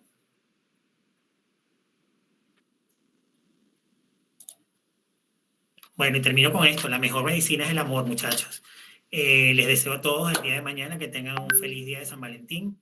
Recuerden que es el día del amor y la amistad. Y el amor no solamente a nuestra pareja, sino el amor a la familia, el amor a la vida, el amor a los estudios, el amor a lo que uno hace, el amor a la comunidad. Porque eso es lo que nos hace ser más empáticos, eso es lo que nos hace ser más solidarios, eso es lo que nos hace ser más humanos. Y a veces ustedes van a encontrar que en el camino de esta vida médica, de esta vida profesional, solamente el pasar la mano por un hombro o dar un buen abrazo a un paciente o escucharlo simplemente y mirarle a los ojos va a ser la mejor medicina que ustedes le puedan brindar y eso siempre va a estar dado definitivamente desde el amor. Así que que no solamente sea celebrado el día de mañana, sino que en el día a día, en todo lo que hagamos, imprimamos lo mejor de nosotros para que las cosas siempre salgan bien y podamos dejar un legado bonito para nuestras generaciones y poder dejar para todos un mundo mejor. Veo en este momento que están todos presentes, 57, creo que están todos presentes. No voy a pasar lista porque están todos aquí. Muchísimas gracias. Si hay algún comentario final, si no, damos por concluida la sesión del día de hoy.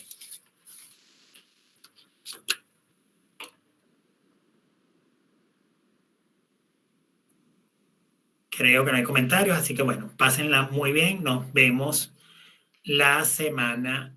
Perdón, nos vemos el miércoles de esta semana. Nos vemos el miércoles de esta semana. Recuerden la asignación de este miércoles, ¿ok? Simplemente que mañana tengan un feliz día de San Valentín. Que tengan buenas noches. Gracias, doctor. Buenas noches. Gracias, doctor. Gracias, doctor. Buenas noches. Gracias, doctor. Buenas noches.